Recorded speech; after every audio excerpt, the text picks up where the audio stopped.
이 친구랑 이 친구가 있는데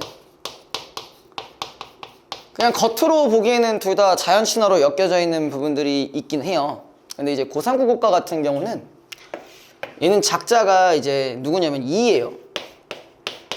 얘는 약간 뭘로 유명하냐?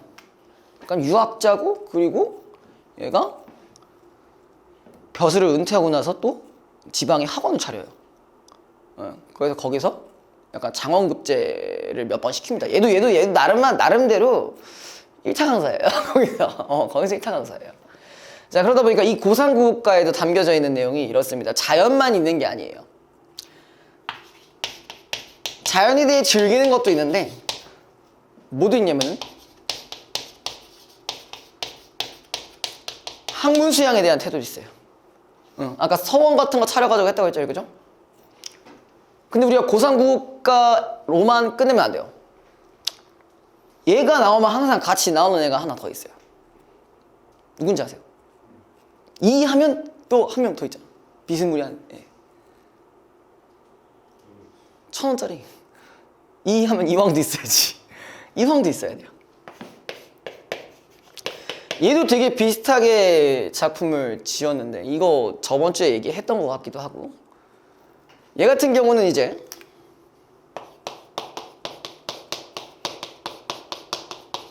도산시비곡이라는 작품을 졌어요.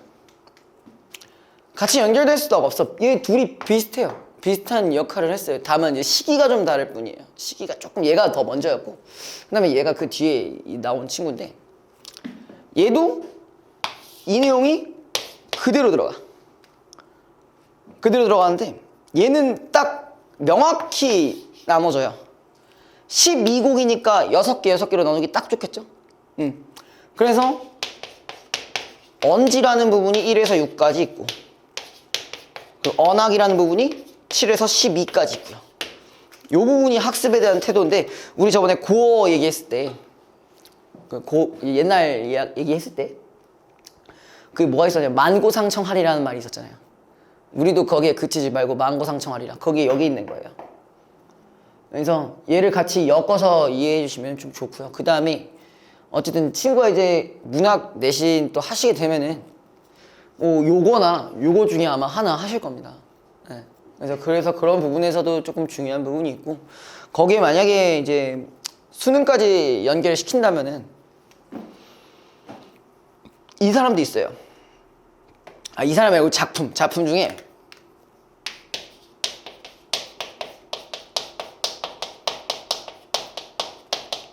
요 작품도 있어요. 요거 이미 9월 달에 나왔어요. 작년 9월 모의고사 나왔었어요. 그래서 얘는 이황의 제자라서, 이황의 제자인데 얘가 장원급제를 딱 하는 애야. 근데 엄마가 돌아가셔가지고 벼슬을 지가 안 해. 그러니까 왜 이렇게 되냐면은 엄마 때문에 공부한 거야. 엄마 기쁘게 해드리려고. 그래가지고 과거 시험에 장원급제를 해서 했더니 엄마가 돌아가셨어요. 그래서 이제 그걸 딱 보자마자 나는 벼슬 안 하고 그냥 나도 그냥 뭐 할란다, 자연에 있을란다 이러면서, 얘 같은 경우는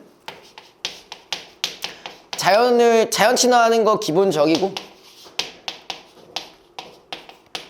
학습에 대한 얘기가 나오는 경우도 있고, 그 다음에 이 속쓰에 관련해서 보통 그냥 부정적 태도를 지닌다고 하잖아요. 여기서는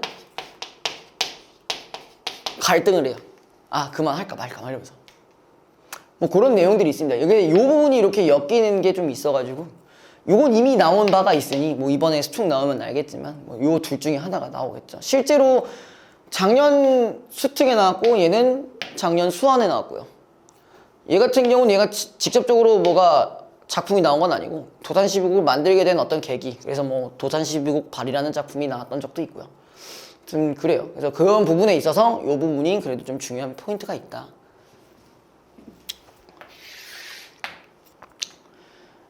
혹시 그런 얘기 들어봤어요? 7대 가사라는 얘기 들어본 적 있어요? 7대 가사. 꼭 아셔야 되는 가사들 중에 하나예요. 7대 가사가. 근데 대부분은 알 거예요. 아마 다뤄줬을 거야, 거기서도. 이건 뭐 이제 송미, 사미, 관동. 이건 뭐 어차피 다 기본적으로 맞지? 다뤄줬었지, 그지? 그 다음에 또 상충국, 그 다음에 규원각, 이것도 아실 거고, 그 다음에 무함사, 얘도 아실 거고, 알아? 그 다음에 이것도 있고, 연항전각, 이거 아마 관동별곡 하면서 같이 했을 거예요. 요게 7대가 돼요.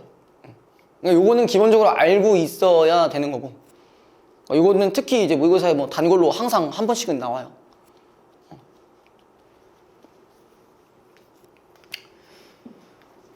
아무튼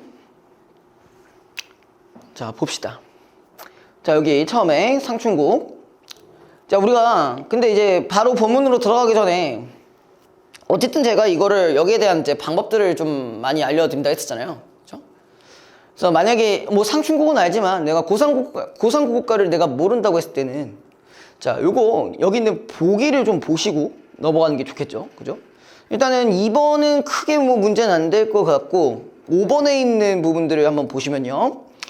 자, 이의 생일을 기록한 연보, 그러니까 이에 대한 얘기가 나왔어요. 나 이거에 대한 어떤 배경 지식이 아무것도 없는 상태면은 그럼 이걸 좀 보고 여기서 분석을 해주고 가는 게 조금 더 좋아요. 그래야 해석하기가 좀 더 편하거든요. 어느 정도 고어를 읽을 수는 있잖아요, 그렇죠? 읽을 수는 있으시죠? 읽을 수는 있는데 이게 정확히 어떤 의미인지 파악이 안 되실 수 있는 부분들이 있기 때문에 요거를 어느 정도 파악을 하고 가셔야 돼요. 자 여기서 고산구곡에 정사를 건립한 일이 주자가 무의구곡의 은병에서 후억을 양성한 것을 본받았다는 점. 자 그럼 지금 이게 뭐가 있었냐면은 주자라는 사람이 있었고 그 다음에 뭐가 있었냐 은병에서 무의구곡과 은병이라는 키워드가 있었어요. 이거를 본받고 싶다라고 하는 얘기는 사실 이 부분을 언급을 했다는 얘기죠. 맞죠? 그럼 기본적으로 여기서 뭐가 들어가냐? 여기 안에서 고사인용이 들어가는 부분이겠네요. 근데 여기가 만약 이걸 안 보고 지금 여기에 있는 육수 한번 보시면요. 그 오곡은 어디 메오 부분 보여요? 육수. 오곡은 어디 메오 보여? 네. 거기에 은병이 보기 좋다라는 말이 있어요. 우리가 이걸 안 봤다라면은 은병이 무슨 말인지 모를 거야. 은병 뭐 어쩌라고 이렇게 되는 거예요. 근데 제가 여기서 한번 언급을 했으니 요 부분이랑 연결이 되는구나 라고 생각해 주시면 되고요. 그 다음에 어쨌든 이걸 양성한 것을 본받았다는 점과 고산구곡의 창작 이후에 이것을 찾는 이들이 더 많아졌다는 사실이 기록되어 있다. 약간 얘가 인스타 좀 팔로우 맞는 약간 인플루언서 같은 느낌이죠. 그죠? 한편 그가 고산구곡의 곳곳에서 지인들과 교유한 경험을 소개한 자 이렇게 돼 있어요. 고산구곡이라는 그 공간에서 또 뭐랑 뭐도 했다. 거기서 지인들과 교유도 했다. 솔직히 말이 지인들과 교유했단 말이지 이건 다른 말로 좀 바꿔주시면은 뭐냐 같이 학문을 수양했다는 얘기입니다. 근데 어쨌든 우리 보기를 기준으로만 보게 될 거면 그냥 요것만 갖고 가시면 되고요. 그 다음에 이 송혜기에서는 욕심 없는 마음으로 자연과 인간이 별개가 아님을 느끼고 자연으로부터 마음을 바르게 하는 도리를 찾으면 군자의 참된 즐거움을 누릴 수 있다라는 그의 생각이 나타나 있다. 좀 말이 이렇게 되게 긴데 어찌됐든 간에 자연과 인간은 별개가 아니다. 그럼 요 정도로 생각할 수 있잖아요. 그죠? 무라, 일체 정도로 생각해 주시면 되고 또 모두 있으면 돼. 군자의 참된 덕목 이런 말이 있었으니까 이것도 요 부분이랑 연결이 가능한 거겠지. 그럼 요걸 기준으로 이제 다시 분석을 한번 해봅시다. 자 일단은 가부터 보고 넘어갈게요. 자 홍진의 무친분내. 자 이거 뭐였어요? 홍진. 우리 했었어 저번주에. 진이라는 게 먼지였잖아. 붉은 먼지였어.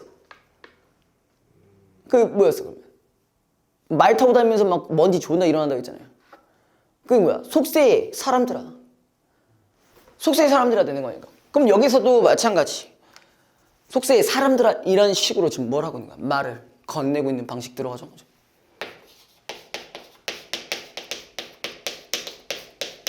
방식. 그 다음에 그럼 이런 얘기가 나왔다라고 한다면 갑자기 속세가 나왔다는 얘기는 어쨌든 이분법적으로 생각했을 때 자연이 나온다고 얘기했죠. 그쵸? 근데 이 내생이 어떠한 거? 그럼 여기서의 내생은 뭐에 해당하는 거야? 속세 언급 나왔으니까 내생에는 어떠할 것 같아요? 뭐 때문에? 어디에 있어서? 자연이 있어서 좋은 거죠. 아니 얘가 일단 이거 하셨다며 여기서는 일단 우리가 이게 이런 내용이 보통이잖아요. 그쵸? 그러니까 이내 생애라고 한다면 자연의 생애가 어떠한다는 얘기야. 어떠하냐 이런 얘기겠죠. 그러면서 이제 뭐라고 하냐 밑에 옛사람 풍류를 미칠까 못 미칠까. 그러니까 옛날 사람들도 자연에 뭐 있었던 사람들이 있었겠죠. 얘네만큼 내가 즐기냐 못 즐기냐에 대한 어떤 일종의 뭐야 내가 지금 여기서 자랑하고 있는 거잖아. 그럼 여기서 이 말까지 갖고 가야 돼요. 내 삶이 어떻다는 거야. 너무나도 좋다는 뭘 가지고 있다? 자부심을 가지고 있다. 이렇게 갖고 가셔야죠. 자, 그 다음에 천지간 남자 몸이 날만하니 하건만을. 그러니까 세상에 남자들이 나만한 사람들 많긴 많겠지만 밑에 살림에 묻혀있어 지락을 모를 것인가. 자, 살림에 묻혀있다는 것 자체가 이제 자연인 거잖아. 그쵸? 그리고 지락이라는 게 뭐 어쨌든 즐거움이죠. 자연에서 얻는 즐거움을 어떻게 되는 거야? 모른다는 거야. 누가? 천지간의 남자. 다른 많은 사람들. 걔네들은 이런 걸 모른다는 얘기죠. 이거 알고 있는 건 뭐 누구밖에 없다. 나밖에 없다는 얘기야. 자, 그 다음에 수관목을 벽계수 앞에 두고 뭐 수관목은 많이 들어봤죠? 수관목은 말 그대로 뭐 소박한 집을 저기 벽계수 저기 여기에 있는 시냇물 앞에다 두고 송죽 우를리에 풍월주인 되어서라. 자, 소나무와 대나무가 이렇게 울창이 퍼져 있고 그 다음에 풍월주일이라는 얘기는 이전에도 이 얘기를 했었어요. 뭐라고 했었냐면은 물알체랑 관련된 거라고 했어요. 자연의 주인 롤 하죠. 릴리아 같은 애야. 밑에 자연물이야. 그러니까 그만큼 물알체랑 연결된다. 뭐 이 정도로 생각하시면 돼요. 자, 그 다음에 엊그제 겨울 지나 새 봄이 돌아오니 여기서 대놓고 뭐가 나와 있어요? 시간의 경과가 돌아왔죠, 그죠? 시간의 경과. 이렇게 됐더니 도어 행화는 석양리에 피어있고 이거 우리 그때 얘기했었던 거잖아요. 저번에 고어 할 때 얘기했었고 녹양방초는 새유 중에 푸르르다. 자, 일단 도어 행화는 무슨 색? 붉은색이랑 보용색이란 말이에요. 그죠? 그 다음에 녹양방초는 초록색이에요. 그럼 뭐가 들어간 거예요? 색채 대비, 그죠? 색채 대비. 그 다음에 추가로 대우까지 들어간 거 같죠? 요거 하나에, 요 한 표현에, 그죠? 그럼 일단 기본적으로 색채 대비와 대구를 통해서 말하고 싶었던 건 어쨌든 자연 경치가 뒤지게 좋다는 얘기잖아요. 그죠? 그런 상황에서 지금 칼로 말아낸가, 붓으로 그려낸가, 이건 무슨 얘기일까? 이 여기에 대한 경치가 마치 뭐 같다는 거야? 칼로 조각한 것인가? 아니면은 붓으로 그려낸 것인가? 그럼 경치가 마치 조각이나 그림 같다는 얘기죠. 그 다음에 이 말 또 나왔네요. 조화신공이 물물마다 헌사롭다. 여기 있죠. 또 뭐야? 마치 누가 신이 참 야단스럽게 또 이런 자연 경치를 잘 만들어냈네 이런 얘기잖아. 그러면 어쨌든 간에 여기는 자연에 대해서 우리가 적어도 예찬적 태도를 가지고 있다고 볼 수 있는 거죠. 그죠? 자, 그 다음에 자, 수풀에 우는 새는 춘기를 못 내겨 소리마다 교태로다. 자, 여기서 새가 어쨌든 뭐 하고 있대? 울고 있어요. 그죠? 근데 원인이 뭐라고 돼 있어요? 춘기를 못 내겨와 교태롭게 운대 있어요. 근데 사실 새가 춘기를 못 이겨내는지 아닌지 내가 어떻게 알아? 봄 기운을 이겨내는지 아닌지 어떻게 알아? 그럼 뭐야? 사실 누가 그렇다는 거야? 내가 그렇다는 거죠. 그럼 나는 춘기에 막 존나 못 내겨워서 뭐야? 이런 상황이야. 그럼 이걸 새가 울게끔 한다는 얘기는 결국 이거는 뭐야? 이 새라는 친구는 뭐가 되는 거야? 개념이 있어. 자, 나도 어쨌든 출기에서 이걸로 만약에 판단한다 하면은 이거 내가 얘기했나? 감정이입. 객관적 상관물이랑 감정이입 얘기했었지. 응. 그럼 얘는 새와 나나 똑같으니까 이 친구가 감정이입. 근데 제가 설명드렸던 거는 뭐 일반적으로 말씀드리는 건 아니에요. 일반적인 그런 정의를 얘기한다기보다는 사실 실제로 문학을 분석할 때 그런 포인트가 있는지를 확인해서 그걸로 도출된 값이 감정이입이라는 거야. 굳이 막 뭐 자연물에 투영했는지 난 이거 씨발 내가 어떻게 알아? 모르잖아. 모르니까 어떻게 해줘야 돼? 그냥 얘는 메커니즘이 화자랑 대상이 감정이 같은 경우 그럼 감정이입 때려버리면 되고요. 만약에 얘로 인해서 내가 어떤 특정한 감정이 나왔어. 그러면 객관적 상관물이죠. 근데 어쨌든 감정이입은 객관적 상관물이기도 하기 때문에 얘로 인해서 내가 그런 거잖아. 어쨌든 봄 기분이 너무 좋다고 생각하니까. 그래서 객관적 상관물도 연결이 되겠죠. 자, 그 다음에 그래서 지금 무라일체 언이 흥이야 다를소냐. 내가 지금 뭐야 개 신나고 있어. 무라일체야.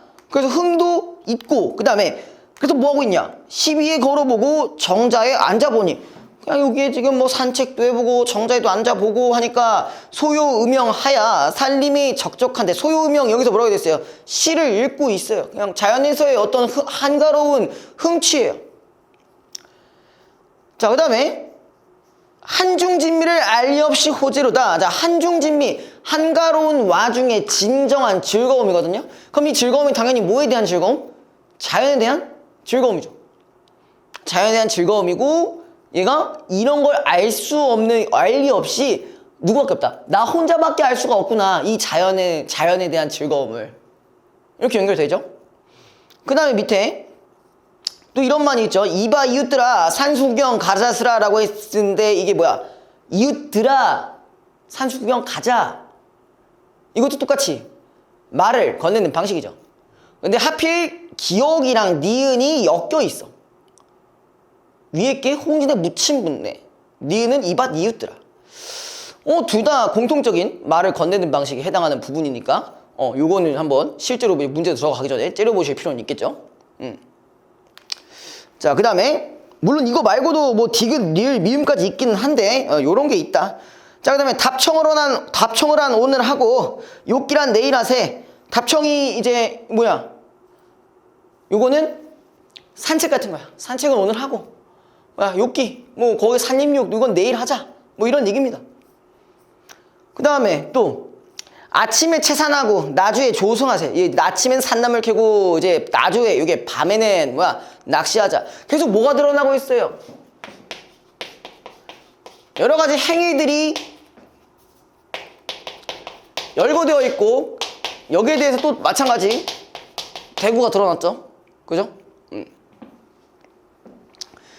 자, 그 다음에 각견 익은 술을 갈건으로 받아놓고 그냥 술을 두건에다가 이렇게 받아놓고 그 다음에 꽃나무 과지 꺾어 수놓고 먹으리라. 뭐 존나 낭반이야. 뭐야 그냥 말 그대로 술 한 잔 먹을 때마다 뭐야 저기 꽃나무 가지 있으면은 꽃잎 하나씩 되는 거. 한 잔 했어? 한 잔, 한 입 이렇게 되는 거예요. 그 다음에 자, 화풍이 건듯 불어 녹수를 건너오니 어쨌든 봄바람이 불어서 녹수를 건너오니까 청향은 잔해지고 낙홍은 오세진다. 그래서 이 청향이라는 건 뭐겠어요? 일단은 기본적으로 파란색 향기야. 그러니까 얘는 뭐야? 공간감독이 들어간 거죠. 맞죠? 근데 그 중에서 뭘 메인으로 갖고 가는 게 좋을까? 향이라고 했으니까 청각이 메인이겠죠. 그죠? 그래서 이걸 뭐라고 하냐? 청향은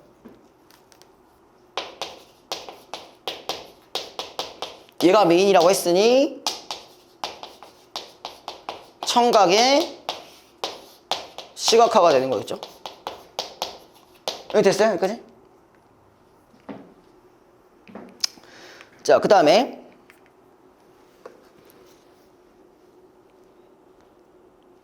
준중이 비었거든 날들어 알려라. 만약에 술독이 비면은 나한테 얘기해달라. 그래서 소동 아이들어 주가에 술을 모여 어른은 막대 짚고 아이는 술을 메고. 그러니까 애기한테 술을 얘기해서 여기서 어른이 이제 누구냐? 어른 나예요 나.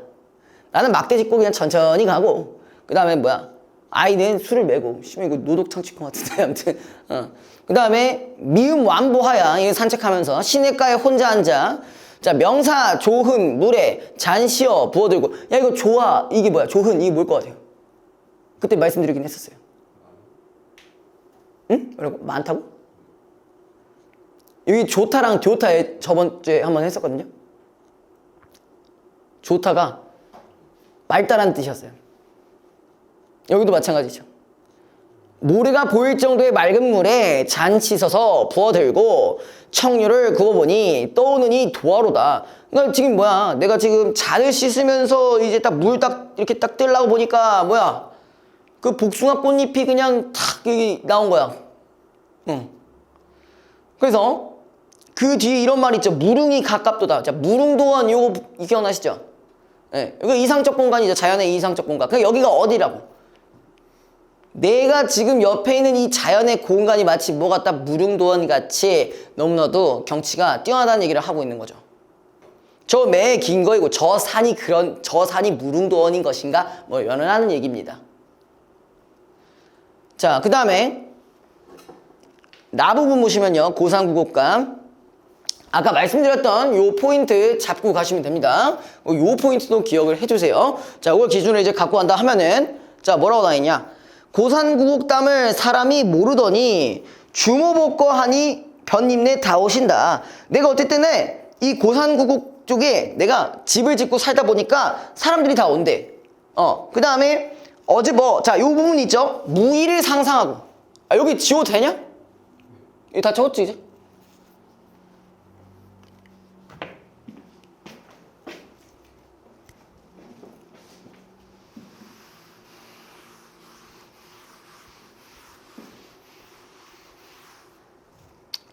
지금 두 가지 포인트가 나왔어요. 무의라는 말이랑 학주자라는 말이 나왔어요. 아까 이 말 했었죠. 요 부분 나왔었죠. 그죠? 무의를 상상하고 마치 내가 뭐야? 주자처럼 같이 학문 수양도 하고. 그 다음에 학주자 하리라. 주자처럼 하리라. 라는 얘기예요. 그럼 요 첫 번째 부분부터 어떤 것에 대한 내용이 나왔다? 학문수양에 대한 내용이 나왔다. 라고 보시면 돼요. 내가 그 지역에서 다른 사람들과 학문수양을 하고 있다. 자, 그 다음에 넘어서 여기부터 시작이에요. 도산구곡간대 구곡 9개의 곡이 이수부터 시작해요. 첫 번째는 약간 서사라고 생각하시면 되고요. 자, 1곡은 어디매요? 관암에 해 비친다. 그러니까 관암이라는 지역이에요. 그죠? 관암이라는 지역이고요. 자, 평무에 내 거드니 원산이 그림 오더라. 뭐 앞에 건 몰라도 되시는데 그 옆에 있는 원산, 많이 멀리 있는 이 산이 뭐 같다? 그림 같다는 얘기예요. 그럼 어쨌든 자연에 대해 예찬적 태도 보이고 있는 거죠. 자연 친화죠. 그죠? 자, 그 다음에 송간에 녹준을 놓고 벗 오는 양 보노라. 그러니까 지금 여기에 소나무 사이, 그러니까 자연 속에서 내가 술잔을 놓고 벗이 오는 양 내가 보고 있대. 자연을 보고 있다는 거죠. 자, 그 다음에 두 번째, 이 곡은 어디매요? 화암에 춤만 커다. 여기서는 지금 대충 계절적 배경이 나왔죠, 안 나왔어요? 나왔어요. 춤만 하다는 부분이 있었죠. 그쵸? 벽파에 꽃을 띄워, 꽃을 띈다고 하죠. 꽃을 띄워서 야외로 보내노라. 여기 푸른 물결에 꽃을 띄워서 보낸다는 얘기예요. 그 다음에 사람이 승지를 모르니 알게 한들 어떠리라고 했어요. 자, 여기 요 포인트. 자, 일단 사람이 나왔고요. 보통 이 인간과 관련됐다고 하면 속세에 대한 확률이 좀 더 크겠죠. 근데 여기에 이런 말이 있어요. 승지를 모른대. 승지라는 게 뭐냐고, 혹시 명승지라고 들어본 적 있어요? 명승지? 맹승지 말고. 얘는 승지라는 곳이 뭐냐면은 경치가 좋은 곳이에요. 그러니까 여기가 어디겠어요? 자연이. 그럼 다시 해석해보면 어떻게 되는 거야? 속세의 사람들이 이런 자연의 참맛을 모르니 알게 하면 어떨까? 거기에 대한 어쨌든 우리도 얘네한테 자연 친화적이라는 걸 알리고 싶다. 한마디로 이런 것을 알려주고 싶다는 어떤 소망을 가지고 있다. 이렇게 연결시켜 주시면 돼요. 이거 이해됐어요? 자, 그 다음에 오곡은 어디매요? 은병이 보기 좋다. 자, 아까 은병 어디 나와요? 여기 나왔네. 그렇죠. 그럼 이걸 이렇게 연결시키면 되는 거네요. 마치 어디 갔다고? 주자 때 얘가 무의고국에서 했던 거랑 비슷한, 그런 공간이랑 비슷하다라는 얘기겠죠. 그 다음에 수변의 정사는 소세함도 가히 없다. 아까 얘가 정자 만들었다고 했잖아요. 정자도 좀 만들었다고. 그 다음에 맑고 깨끗하다. 그 다음에 밑에 이런 말도 나왔어요. 지금 자연 친화가 드러난 상태에서 이 중에 강학도 하려니와 영월음풍 아니라, 영월음풍이 자연 친화겠죠? 그죠? 바람을 이제 맞는 거니까. 그 다음에 강학. 이건 뭐겠어요? 학습도 하고 자연도 즐기겠다 라는 얘기입니다. 그럼 아까 처음에 얘기했던 이 부분이랑 연결되겠죠? 자연 플러스 학문수양. 자, 그 다음에 칠국은 어디매요? 풍암의 추색 좋다. 아까는 좋다가 아니라 이번엔 좋다는 얘기해서 레알 좋다는 얘기겠죠? 그죠? 근데 추색이라고 한 거 보니까 여기서는 계절적 배경이 가을이네요. 그죠? 하남에, 청상이 얇게 치니 절벽이 금수로다. 자, 청상, 파란 서리. 가을과 관련된 얘기죠. 얇게 치니까. 절벽이 마치 뭐 같대? 금수. 뭐야? 금으로 수놓은 것 같다. 자연 친화였죠. 그죠? 요거 그냥 가을 생각하면 돼요. 가을에 뭐 단풍잎이랑 어떤 이제 은행잎이 있었던 거니까. 그렇게 연결시켜 주시면 되고요. 자, 그 다음에 하남에 혼자서 앉아 집을 짓고 있느라. 그러니까 여기서 지금 뭐야? 그냥 혼자서 한가로운 생활을 하고 있구나. 뭐 이런 얘기입니다. 자, 그 다음에 이제 십수. 구곡은 어디매요? 문산의 세모커다. 기암괴석이 눈 속에 묻혔어라. 자, 여기서 봐야 될 건 뭐겠어요? 구곡이 어디가? 기암괴석이 눈 속에 묻혔다. 그럼 뭐야? 겨울이에요. 그럼 이렇게 해서 알 수 있는 부분이 있어요. 계속 계절적 배경들이 언급이 됐죠? 그죠? 계절적 배경 언급이 되고 그 다음에 봄, 가을, 겨울 이러고 있어요. 그럼 순서대로 나온 거잖아요. 그렇죠? 그럼 어쨌든 간에 시적 어떤 시상 전개 자체가 이렇게 갖고 갈 수 있네요. 순행적 구성, 순행적 구성으로 이거 갑자기 말이 기억이 안 나. 시상 전개가 이루어지고 있고, 그 다음에 또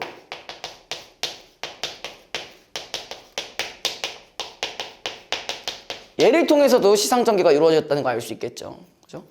그 다음에 그 밑에 이런 말도 있습니다. 유인은 오지 아니하고 볼 것 없다 하더라. 자, 유인이라는 사람이 있는데 오지도 않고 볼 것 없다고 했어요. 그럼 이거는 얘가 자연에 대해서 이렇게 얘기하고 있는 거잖아. 마이너스대로 얘기하고 있는 거잖아. 그럼 이렇게 하고 있는 사람은 누구겠어요? 속세 사람들이겠지.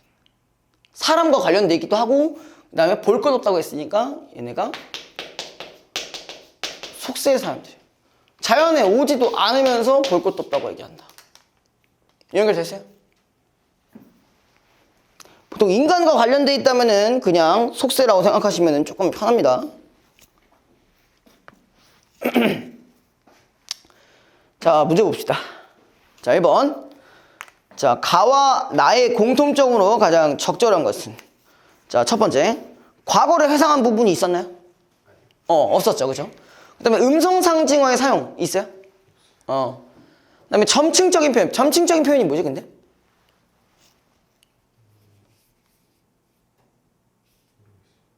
처음 들어봐? 점층이라고 한다면은 점점 크게 표현하거나 아니면 작게 표현하는 거예요. 옛날에는 그걸 이제 구분하면서 점층법, 정강법 이렇게 나왔었는데 지금은 그냥 점층적 표현이라고 얘기합니다. 점층적 표현이라고 했을 때 보통 두 가지 중에 하나로 나와요. 자, 뭐가 확장되냐? 어떠한 개념이 확장되는 경우도 있고 그 다음에 두 번째는 눈에 보이는 표현 자체가 확장되는 경우가 있어요. 그래서 개념이 확장되는 경우는 이를테면 이런 거야. 뭐 내가 나라를 다스리려면, 잘 다스리려면 일단 먼저 누구부터 다스리냐? 집부터 다스려야 되고 그 다음에 뭐 우리 여기 있는 뭐 마을부터 다스려야 되고 그 다음에 뭐 도시로 다스려야 되고 여기서 그 다음에 나라로 다스려야 되고 점점 어때? 개념 자체가 커지고 있죠. 이런 것도 점층법이라고 하고요. 보통 이게 일반적입니다. 그 다음에 표현 자체로 점층법인 경우는 이런 거예요. 혹시 김수영 작품인데 보셨을지 모르는 김수영 작품의 눈이라는 작품인데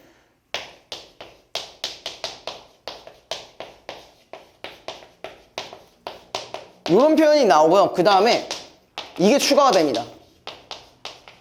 떨어진 눈은 살아있다. 그 다음에 그 뒤에 마당에 떨어진 눈은 살아있다. 그러니까 점점점 어때? 이 표현을 기준으로 했을 때 점점점 표현하는 게 더 많아지죠. 이런 것도 우리가 점층법이라고도 해요. 물론 거기에 이것도 있죠. 이 부분이 반복된 거니까 당연히 식구의 반복도 들어갈 수가 있는 부분이고요. 그래서 물론 이게 정답은 아니긴 한데 그래도 요거 모르신다니까 한번 얘기를 해드렸어요. 따로 적어주시면 좋겠죠. 그 다음에 자, 역사적 인물들을 호명하여 회고적 분위기를 조성하고 있다. 자, 역사적 인물을 호명한 경우는 뭐밖에 없어요? 나밖에 없죠. 주자 얘기 안 하잖아. 그죠? 그 다음에 회고적 분위기라는 게 뭔지 아세요? 그거는 이제 그거지. 뭐라고 해야 돼? 회한 같은 게 후회고요. 회고적이라는 건 옛날을 이제 기억한다. 한마디로 과거를 회상한다. 이런 느낌이에요. 자, 그 다음 5번. 자연물을 통해 시간적 배경을 시각적으로 드러내고 있다. 일단 상추국에도 확실히 봄에 대한 것들이 시각적으로 나온 부분이 있고요. 그 다음에 나 부분은 우리 3개 나왔잖아. 봄, 가을, 겨울 이렇게 나왔잖아. 그죠? 그래서 그 부분이니까 시각적으로 드러내고 있으니 이거는 맞는 말입니다. 그래서 5번이 정답이고요. 그 다음에 2번. 자, 보기를 참고하여 기억 미음을 설명한 내용. 자, 보기에서 이런 말이 나오고 있어요. 조선 전기의 시조와 가사는 노래로 향유되며 사대부들이 서로의 문화적 동질성을 확인하는 데 활용되었다. 이러한 관례적 특성으로 인해 사대부 시가에서는 대화 상황이 연상되는 여러 표현으로 공감을 유도하는 방식이 관습되었다. 자, 대화 상황이 연상된다고 했지 진짜 대화를 하고 있는 건 아니죠. 그러면은 대화를 한다라고 하면은 원래는 뭐가 존재해야 될까? 자, 말을 건네는 방식은 그냥 말 그대로 화자가 나 하나밖에 없어요. 그렇죠? 그럼 대화 형식은 어떻게 되어 있어야 돼? 화자가 둘이 있어야죠. 대표적인 게 송민구, 감여연료 있었잖아요. 그죠? 자, 일단 적절한 거고요. 1번부터 확인을 해봅시다. 자, 기억에서는 청자와 하자가 서로 동질적인 삶을 살고 있냐? 한쪽은 속세죠? 그래서 이거 틀렸고요. 2번 니은에서는 청자를 불러들여 함께했던 지난날의 경험을 상기시키는 게 아니라 같이 하자라고 했잖아. 제안을 하는 거잖아. 그죠? 이건 틀렸고요. 3번 디귿에서는 화자가 상대의 부탁을 수용하여 디귿이 뭐야? 준중이 비었거든 날더러 알려라 이거니까 자신과 뜻을 함께 할 것을 청자에게 명령하고 있다. 그 얘기는 아니죠. 그쵸? 4번 리을이 사람이 승질을 모르는 여기 부분이네요. 사람들을 일깨우려는 화자의 생각을 청자에게 묻는 방식으로 제시해 자, 공감을 유도하고 있다. 그럼 이 얘기는 솔직히 뭐라고도 연결이 가능하냐? 사리적 표현이랑도 연결이 가능하겠죠. 그죠? 물음의 형식이라고 있으니까. 특히 우리가 고전 시가에서 많이 나오는 표현법들 중에 하나가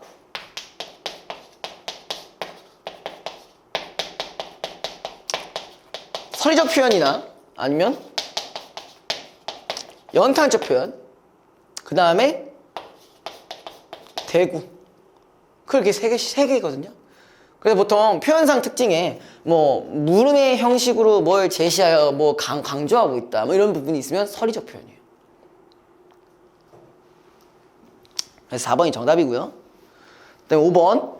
자, 미음에서는 눈으로 확인한 사실만을 믿어야 한다고 주장하는 이의 말을 그 유인은 오지 않아야 그거니까 그거는 우리가 뭐라고 생각하시면 돼요. 그냥 말 그대로 보지도 않았잖아. 눈으로 확인한 사실이 아니라 눈으로 애초에 확인이 안 됐어요. 자, 그다음에 3번. 가에 대한 감상으로 적절하지 않은 것은. 자, 이거는 말 그대로 상충북에 대한 뭐 그냥 일치하는 부분이니까 볼게요. 1번. 자신의 삶을 옛사람과 비교하여 스스로를 풍월주의라 여기라는 것에서 학자의 자부심이 느껴진다. 맞죠? 2번. 자, 붓으로 그린 듯한 숲속에서 봄의 흥을 노래하는 새를 바라보는 데에서 새에 대한 화자의 부러움이 아니고 뭘로 바꿔야 돼? 동질 감정으로 생각하면 되죠. 감정이입이니까. 그죠? 감정이 같아 버리니 동질감과 제일 연결이 될 겁니다. 3번. 오늘과 내일, 아침과 저녁에 할 일들을 나열하는 데에서 하고 싶은 일에 대한 화자의 기대감이 드러난다도 맞는 거고, 아까 나열 열거 얘기했었죠. 그 다음에 4번. 맑을 향이 담긴 술잔과 옷에 떨어지는 꽃잎을 주목하는 데에서 자연과 화자의 일체감, 물화일체 연결되죠. 충분히. 5번. 시냇물에 떠내려오는 도화를 보며 이상향을 연상하는데, 이상향이 뭐예요? 아까 여기서 무릉도원이죠.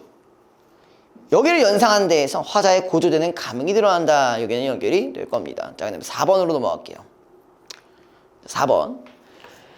A에서 F를 중심으로 가와 나를 이해한 내용으로 적절하지 않은 것은, 자, 1번. 가의 화자는 거처인 휴관목을 나와서 B와 C, B가 뭐였니?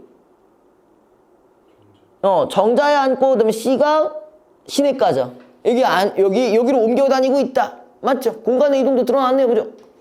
2번. 나의 화자가 소개하는 E와 F는 D를 구성하는 장소라는 점에서 태어로 대등한 관계에 있다. 자, E와 F가 뭐야?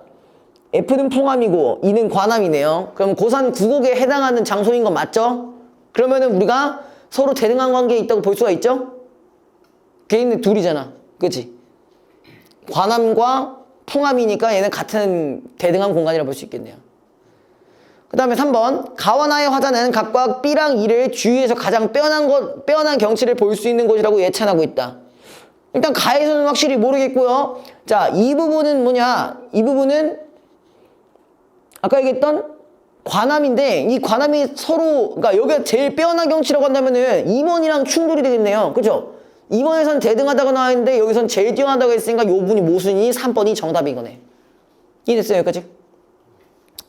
그다음에 4번. 가의 화자는 A의 수간목 쪽에 인접한 맑은 풍경, 그죠? 벽계수 앞에 두고 요기겠네요. 그 다음에 나의 화자는 자신이 D의 터를 정함으로써 고산구국의 터를 정했죠. 그래서 생긴 변화. 여기서부터 친구들 만나가면서 막 뭐하고 있어?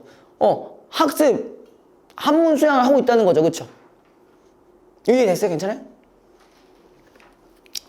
자, 그 다음에 5번. 자, 아까 우리 보기는 봤으니까 선지로 바로 넘어가면요. 자, 고산구국에서의 생활에 대한 송혜기의 기록을 참고할 때 고산구국이 작자의 번님들과의 교유장소, 그러니까 교류장소, 같이 놀던 장소로 활용되었으면 추리할 수 있다. 연결되니? 안 돼, 혹시? 그 다음 2번. 작품 창작 이후와 관련한 연보의 기록을 참고할 때 학주자를 하려는 작자의 선택에 대한 사람들의 긍정적 반응을 축축할 수 있다. 그래, 그러기로 했으니까 갑자기 사람들 존나 오는 거잖아. 그쵸? 3번. 정사에 대한 연보의 기록을 참고할 때 은병이 주자를 학문적으로 계승하기 위해 선택된 공간이라고 했음을 짐작할 수 있다. 그래서 은병한다는 부분 여기 연결되죠. 아까 처음에 이 부분 연결했었잖아. 그치? 이거 얘기했었잖아요. 그죠? 네, 4번. 참된 즐거움과 관련한 송혜기의 기록을 참고할 때 강학과 영월 음풍, 왜 이렇게 말이 안 나오냐. 영월 음풍이 모순 없이 서로 어울릴 수 있는 행위. 그쵸? 우리 둘 다 가능하다고 했잖아. 그냥 자연 플러스 학습이 된다고 했었으니까. 그죠? 연결됐어, 이거? 자, 5번. 자신의 감상에 대한 송혜기의 기록을 참고할 때 바위를 덮은 눈에서 자연과 합의를 이룬다. 뭐라고요? 여기에 대해서 내가 예찬적 태도를 보인 적이 있나요? 없죠. 그냥 겨울에 대한 얘기밖에 아니잖아. 그죠? 이해돼, 이거? 그래서 요 하려는 인간의 의지, 뭐 물화일체랑 관련된 거는 없다.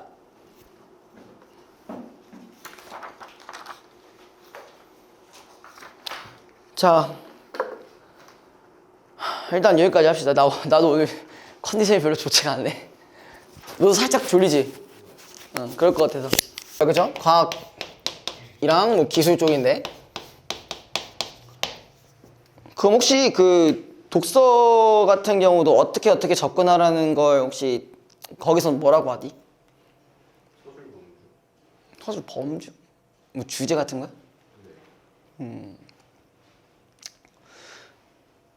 너 어떤 게 어려워? 이게 어려워? 아니면은 철학이나 이쪽이 좀 더 어려워? 철학? 완벽한 약간 이과형 면이네요. 그렇다는 건 일단 본인이 이거잖아. 머리로 이해가 돼야 풀 수 있는 거라는 거잖아, 그치? 아 근데 긴 질문 좀 약해요. 배경 지식의 문제가 아니야. 그 이해를 하는 것 자체가 일단 시간이 소요되는 거잖아. 그죠? 그러면 어쨌든 우리는 과학을 푸는 게 아니라 국어를 푸는 거란 말이죠. 그리고 항상 지금 걱정하고 있는 부분이 시간 분배에 대한 걱정이 제일 많잖아. 그죠? 그러면은 얘네는요 어떤 개념을 이해해달라고 해서 문제를 만들어내는 게 아니야. 요 지문일 때는 보통 어떠한 구조가 나오기 때문에 요것 때문에 시간이 오래 걸려나? 이런 게 있어. 근데 친구가 지금 이게 약하다고 했잖아요. 인문이나 뭐 철학 같은 게 좀 약하다고 했잖아요. 그럼 이걸 좀 생각해 봐야 돼. 철학이라는 게 그럼 정확히 뭔지 아세요? 철학? 대충 너의 느낌으로 뭔 것 같아? 철학. 추상적인 거? 그냥 되게 간단해요. 철학자가 뭐 하는 거야? 주장하는 거야. 좀 쉽게 하면은 뇌피셜이야. 야, 얘네만의 뇌피셜을 이해할 수 있을 거라 생각해? 아, 당연히 안 되지. 어떻게 알아? 자, 그러면은 얘 같은 경우는 그럼 이렇게 나온단 말이야. 어쨌든 철학 같은 경우는 사람들이 주장이란 말이야. 그리고 보통 주장이 나왔을 때 여기에 대해서 뭐 반박을 하거나 보충을 하거나 보완을 하거나 뭐 이런 구조들이 나오고 있죠. 그러면은 이해를 하실 게 아니라 주장이 나왔으면 여기에 맞는 이 사람만의 뭐가 있을까? 근거가 있겠죠. 그죠? 그럼 여기서 얘를 이해할 게 아니라 그냥 팩트만 찝어주면 돼. 아, 얘 주장은 이런 거였구나. 뭐 예를 들어서 뭐 데카르트는 뭐 모든 걸 의심할 수 있지만 유일하게 의심하지 않을 수 있는 거는 내가 의심하는 거다. 막 이렇게 모르는 거야. 난 모르겠어. 그냥 근데 그거를 이해하려고 하지 말고 그냥 얘는 아 이렇구나. 그냥 나만큼 실제 하는 이 의심하는 생각을 하는 나만큼은 그냥 존재한다. 아, 얘 주장이구나. 그럼 거기에 대한 이유들을 말해줄 거 아니야. 그냥 이유들을 딱딱딱 그냥 정리를 해주면 된단 말이에요. 그럼 결국 문제에서 물어보는 것도 그런 거예요. 뭐 예를 들어서 특히 보기에서는 뭐 예를 들어 주장이 나왔을 때 여기에 대해서 이렇게 약간 비판하는 입장에서 나오는 경우도 있을 거고, 그죠? 아니면 뭐 유사한 것들도 있을 거고, 아니면 사례가 나올 수도 있고요, 그죠? 근데 과학기술 같은 경우 본인이 봤을 때 쉽다고 판단하는 이유가 아마 요걸 거야. 일단은 뭐 예를 들어서 어떤 뭐 물리적인 뭐 어떤 기계 장치가 있다고 뭐 쳐보자고. 기계 장치가 있어요. 그럼 기계 장치를 파악하려면은 일단 뭐가 있어야 돼? 다 각각의 뭐 부품이라고 한다면 이 부품에 대한 어떤 뭐 정의나 어떤 역할이 있겠죠? 맞죠? 그리고 이 부품들의 어떤 순서, 얘네들이 어떤 작용을 하고 어떤 작용을 하면서 기기가 돌아가는 어떤 일종의 원리가 나오는 거지. 그러니까 너가 익숙한 거는 과학이 아니라 이런 구조가 익숙한 거야. 그럼 막말로 과학기술 분야인데 만약에 자 이렇게 나오면 빛을 기준으로 했을 때 이거를 파동이라고 주장하는 과학자가 있고 입자라고 주장하는 이 과학자가 있어. 이런 지문이 나왔어. 근데 실제로는 뭐야? 파동과 입자에 대한 내용이야. 그러니까 이게 결론은 이거야. 실제 맞아요. 빛은 파동과 입자의 특성 다 가지고 있는 게 지금 정설이잖아요. 근데 옛날에는 이 사람에 대한 과학자가 있고 여기에 이걸 주장하는 과학자가 다 있어. 그럼 이런 거 만약에 나오잖아. 그럼 사람이 얘랑 똑같은 거잖아. 이런 거에서 이제 멘붕 오는 거지. 그냥 구조가 익숙치 않아서 그래요. 그래서 저는 항상 이제 뭐라고 하냐면은 너무 이해하고 들어가지 말라 그래. 이해하려고 하다면 아 이게 뭐였지? 압전 효과가 뭐더라? 그냥 앞에 친절하게 설명해 줬거든. 압력을 가하면 전기가 생긴대. 그냥 그게 그거야. 굳이 얘를 파고들 필요가 없는 거죠. 이 압전 효과? 압력이 생기면 전기가 생기는 거야. 응. 그런 부분에 대한 생각을 너 좀 하냐? 그렇긴 안 해? 그럼 뭐 어떻게 해? 그런 것도 하고 나봐? 그러면 그런 경우에는 구조는 생각 안 하고 가지, 그치? 근데 구조 부분들은 좀 갖고 넘어가시는 게 좋긴 해요. 그러면은 적어도 내가 다 읽고 풀 때 시점에서 어느 정도 나만 있잖아. 이거 안 하고 가면은 자꾸 보잖아. 자꾸 이런 게 있었고 또 봐. 아씨 여기 이러면 또 본다고. 읽는 속도에 대한 큰 문제는 없지. 근데 이제 할 때 문제로 들어갈 때 이제 여기를 또 봐야 된다. 여기 부분이 있는 거고. 자, 그러면 일단은 한번 요거 한 질문 일단 해봅시다.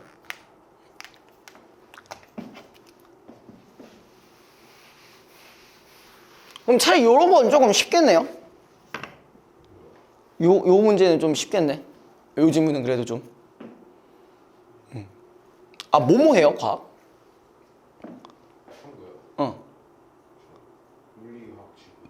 물리지구? 빡센 것만 하네. 그럼 원투 다 하는 거야? 투는 화학지구. 응? 투는 화학이랑 지구. 3학년.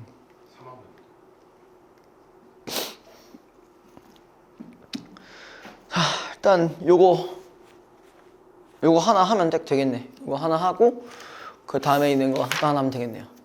요거는 좀 약간 되게 어렵기로 좀 유명했던 문제들이 좀 많아요. 그래서 이런 걸 넣은 거고, 그리고 보통 지금 보니까 같은 예비고일을 기준으로 했을 때 이거 되게 어려워하더라고. 정보도 너무 많고 알아야 될 것도 너무 많다 보니까. 자, 아무튼 볼게요. 자, 건강 상태를 진단하거나 범죄 현장에서 혈흔을 조사하기 위해 검사용 키트가 널리 이용된다. 그래서 키트 제작에는 다양한 과학적 원리가 적용되는데 어쨌든 근데 키트를 쓰는 이유가 있어요. 여기서 적은 비용으로 쉽고 빠르고 정확하게 검사할 수 있는 키트를 제작하는 것이 요구된다고 했어요. 그럼 말 그대로 뭐야? 그 가성비가 있어야지, 그렇죠? 그러니까 시간이 적게 든다라는 게 가장 장점이고, 그 다음에 비용도 적죠. 요게 제일 특징이에요, 이 키트. 자, 그래서 이러한 필요에 따라 항원항체 반응을 응용하여 시료에 존재하는 성분을 분석하는 다양한 형태의 키트가 개발되고 있다. 자, 그럼 키트는 뭐를 기반으로 한다고요? 항원이랑 항체. 이거 원래 보통 결합되죠? 그죠? 자, 아무튼 항원항체 반응은 근데 이런 걸 모르더라도 어차피 뒤에 또 친절하게 나와요. 얘는 항원과 그 항원에만 특이적으로 반응하는 항체가 결합하는 면역 반응을 말한다. 그래서 항체 제조 기술이 발전하면서 휴대성이 높고 분석 시간이 짧은 측면 유동 면역 부속법, 앞으로 이제 LFI라고 할 거예요. 그래서 요거를 이용한 다양한 종류의 키트가 개발되고 있다. 어쨌든 간에 얘도 하나의 어떤 그 기기 같은 거니까, 그죠? 어떤 도구 같은 거니까, 아까 방금 얘기했던 요런 부분들이 나올 수 있겠죠. 그죠? 그러니까 요렇게 그러니까 예를 들어서 친구가 문제를 접근하시기 전에 요걸 봤을 때, 얘는 이런 구조겠구나 라고 좀 깔고 들어가시면 조금 나을 수도 있어요. 자, 그래서 이 키트를 이용하면은 키트에 나타나는 선을 통해 X상의 시료에서 검출하고자 하는 목표 성분의 유무를 간편하게 확인할 수 있다. 자, 그러니까 지금 대략적인 원리가 뭐였냐면 일단 선이라는 게 나온대요. 이 선을 통해서 뭐가 된 거야? 목표가 있는지 없는지 확인이 가능하댔죠. 자, 선이라는 부분에서 확인이 가능하다. 요거 기억해 두세요. 선을 통해서 확인이 가능하다고 했어요. 자, 그래서 LFI 키트는 가로로 긴 납작한 막대 모양인데, 자, 시료 패드, 결합 패드, 반응막, 흡수 패드가 순서대로 나란히 배열된 구조로 되어 있다. 자, 이렇다는 얘기는 앞으로 뭐에 대한 설명이 나온다는 거예요. 얘네에 대한 설명이 나온다는 얘기예요. 순서대로. 그래서 시료, 그 다음에 뭐 결합, 그 다음에 반응막, 그 다음에 흡수 패드, 이런 식으로 나. 이거 근데 좀 쉽게 생각하면 뭐냐면요, PCR 기기, PCR 검사하는 거예요. 자, 시료 패드로 흡수된 시료는 결합 패드에서 복합체와 함께 반응막을 지나 여분의 시료가 흡수되는 흡수 패드로 이동한다. 자, 일단은 당연히 시료 패드에서는 요게 들어가겠죠, 그죠? 그 다음에 뭐야, 결합 패드에서는 여기 안에 아까 뭐가 있다고 했었냐? 어떤 뭔가 복합체가 있다고 했어요, 그죠? 복합체가 있는 공간이고, 그 다음에 반응막에서는 뭐라고 해야 되냐? 반응막은 여기서 지나가고만 있고, 그 다음에 흡수 패드에서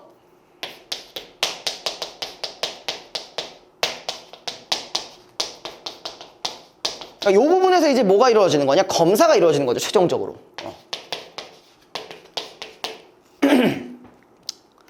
자, 그 다음에 결합 패드에 있는 복합체는 금 나노 입자 또는 형광 비드 등의 표지 물질에 특정 물질이 붙어 이루어진다.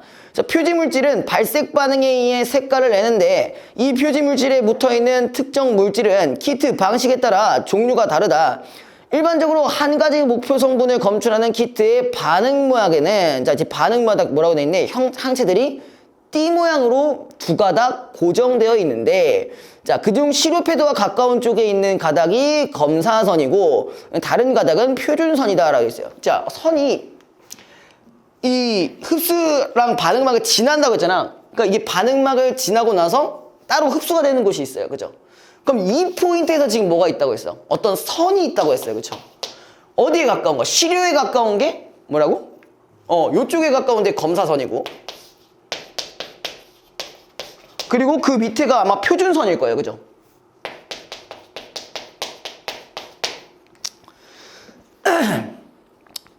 그 다음에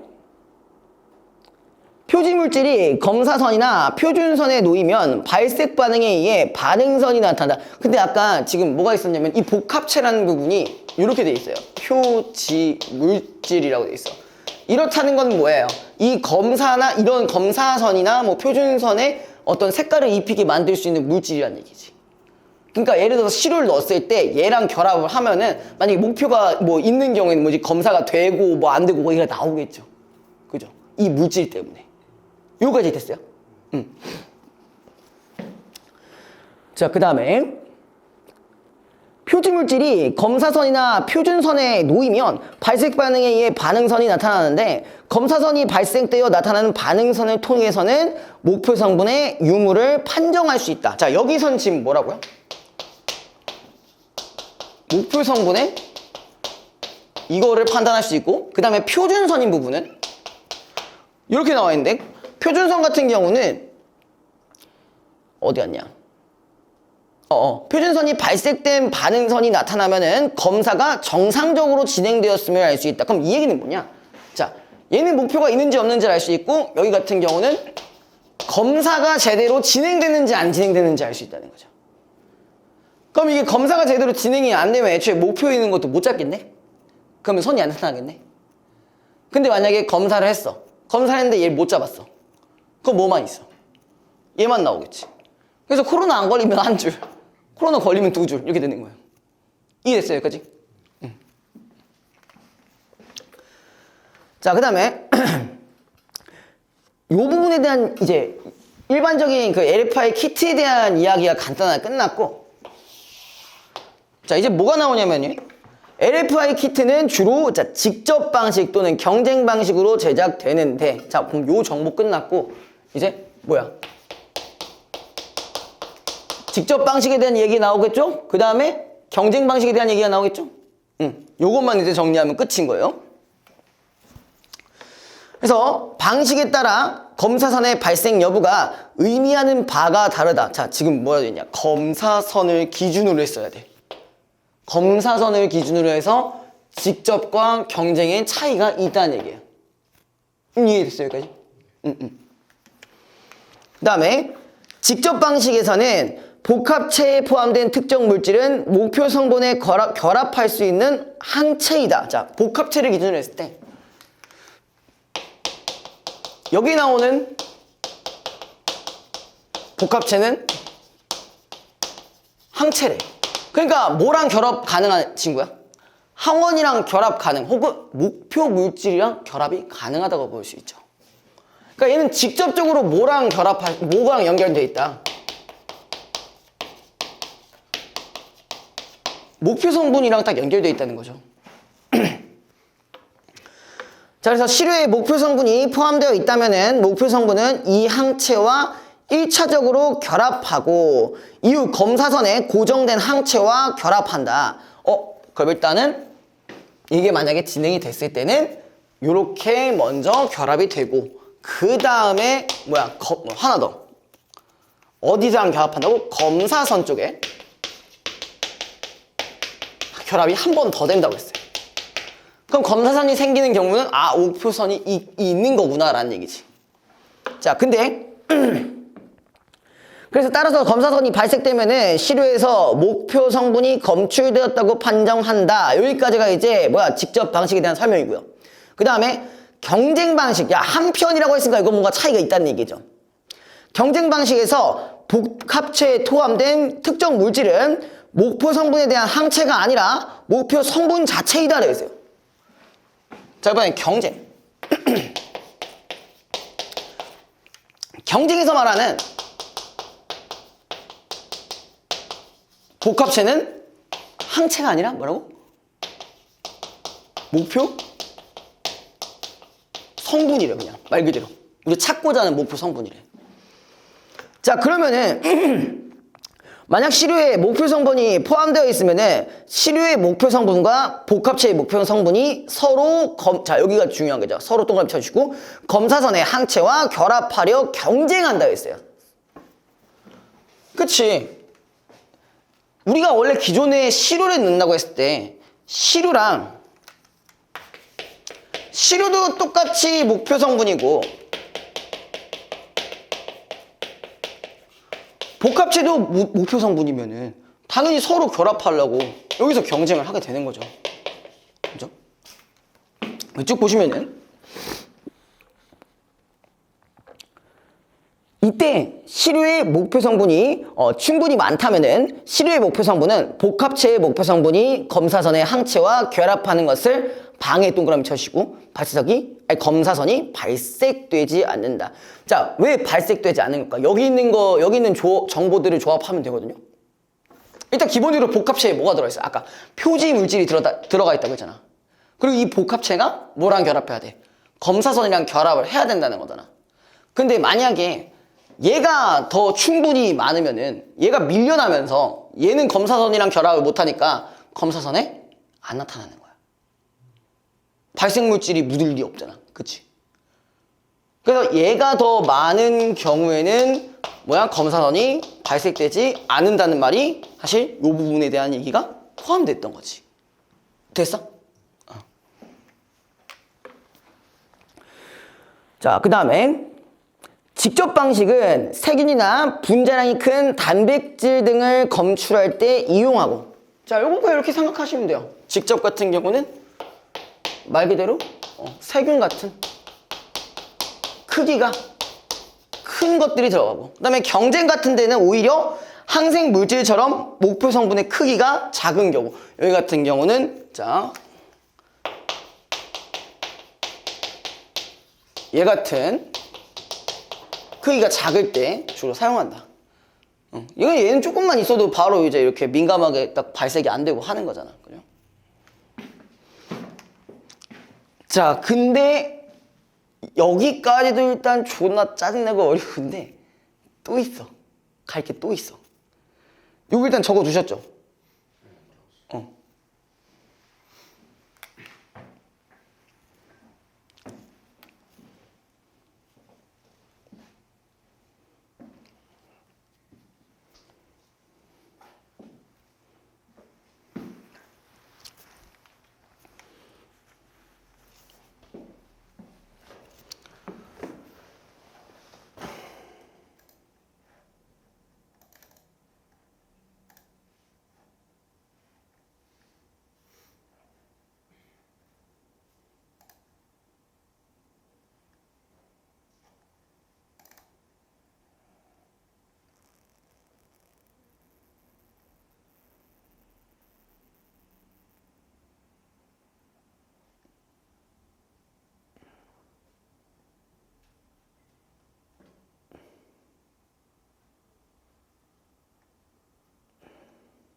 이건 어쨌든 제가 이제 분석해드리는 부분이니까 그래서 조금 본인이 혼자 분석할 때보다는 좀 길게 쓴 거고, 만약에 본인이 실제로 문제 풀 때는 그냥 이거보다는 당연히 간단히 하는 작업들을 하시면 되겠죠, 그죠?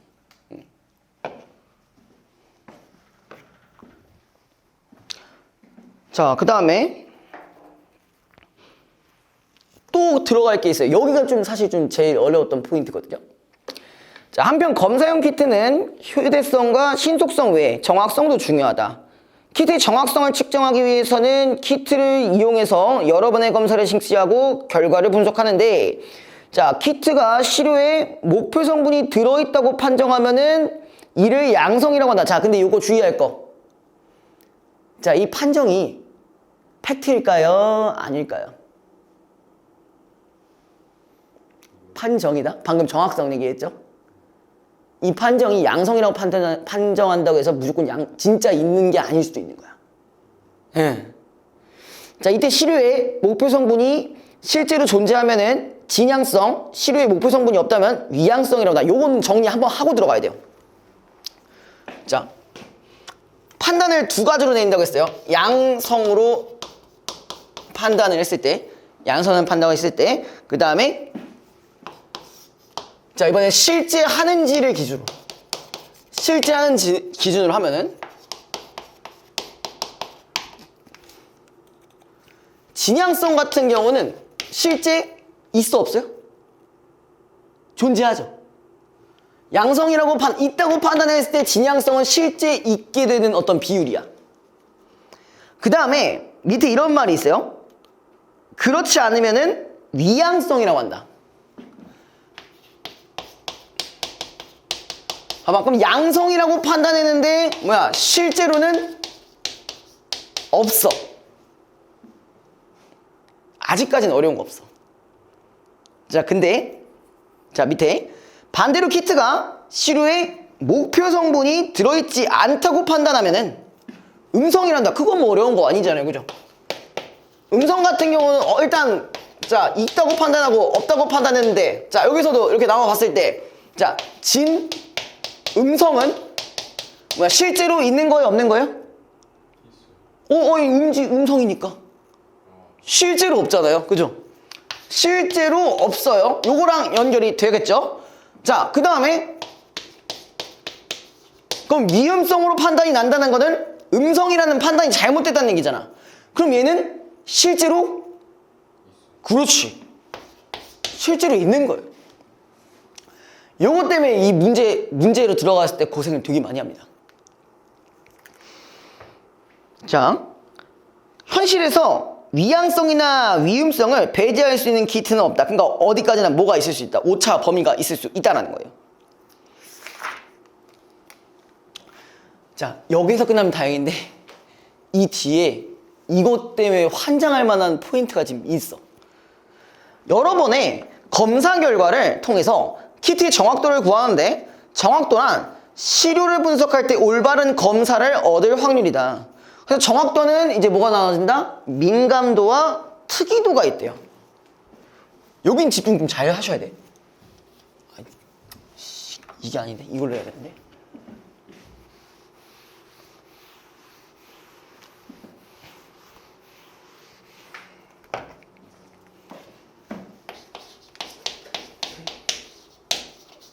그 다음에 특이도.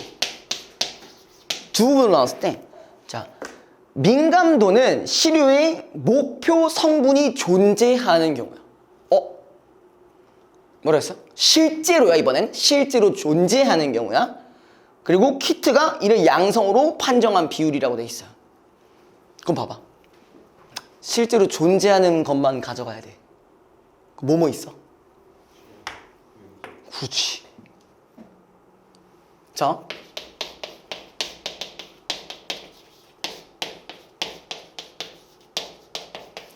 이렇게 들어가야 돼. 물론 이 지문에서는 이런 걸 알려주진 않죠. 우리가 여기서 추론을 하고 와야 돼. 왜? 문제에 저렇게 나올 거니까. 자, 근데 그러면은 진양성이 많아지면은 민감도가 높은 걸까요? 낮은 걸까요? 이걸 뭘로 판정하는 비율이야?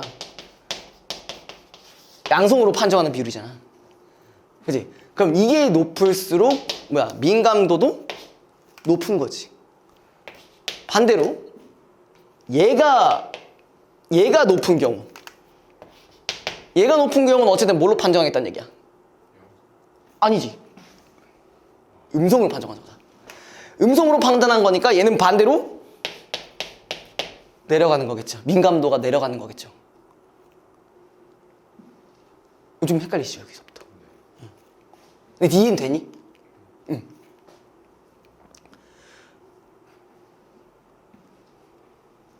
그러니까 여기는 판단 기준이고 여기는 실제로 있는지 없는지에 대해서 양성인 비율인 거야. 그럼 반대도 마찬가지겠죠. 특이도는 시료의 목표 성분이 없는 경우, 실제 없는 경우. 그럼 얘는 실제로 있는 경우와 얘는 실제로 없는 경우에 이를 음성으로 판정한 비율이에요. 그럼 이것도 마찬가지로 똑같이. 그럼 실제로 없는 경우 뭐만 있어요? 이것만 있는 거잖아. 응. 그럼 여기도 똑같이 진, 음성, 그 다음에 위, 양성. 그럼 여기도 똑같이 갖고 갈 수 있죠? 이 부분이 여기에 그대로 들어가고, 그죠? 얘가 높을수록 특이도도 높고, 얘 같은 경우도 얘가 높을수록 특이도는 낮게 되는 거지. 요 이해됐어? 그래서 뭐 민감도와 특이도가 모두 높아 정확도가 높은 키트가 가장 이상적이지만 그렇지 않은 경우가 많아서 상황에 따라 민감도나 특이도를 고려하여 키트를 선택해야 된다. 자, 이 상태에서 37번 문제 바로 봅시다. 자, 요거 지금 이걸 이해하셨다면은 이 문제 바로 풀 수가 있어요. 자, 검사용 키트를 가지고 여러 번의 검사를 실시하여 키트의 정확성을 측정해야 했을 때, 자, 검사 결과 A인 경우가 적을수록, 자, 적을수록 동그라미 쳐시고 민감도가 높대. 그럼 이거 뭔 거 같아? 민감도는 뭐랑 관련돼 있다고? 이거랑 관련돼 있다고. 그럼 뭐가 적을수록 민감도가 높아지는 거야? 얘죠. 근데 보통 있잖아. 보통 이거 정답을 이거 지금 이해 못하고 풀잖아? 보통 몇 번이라고 하냐면은 1번이라고 풀어. 1번이라고 해. 이거 여기 있는 메커니즘까지 못 갖고 가니까 답 못 찾아. B는 잘 찾거든? 진음성은 잘 찾아. 얘가 많을수록 특이도는 높다. 그럼 여기는 그대로 나타나 있으니까 상관이 없죠. 여기에 대한 건 못 찾았지. 그래서 여기가 요 문제가 오히려 3점짜리 문제보다 더 어렵다고 나와 있어요. 자, 어쨌든 B는 이해가 됐죠? 그죠? 근데 A가 조금 많이 힘들었을 거예요. 요게 적을수록 민감도가 높다는 얘기는 위 음성이 더 적어야 민감도가 높아지는 거예요.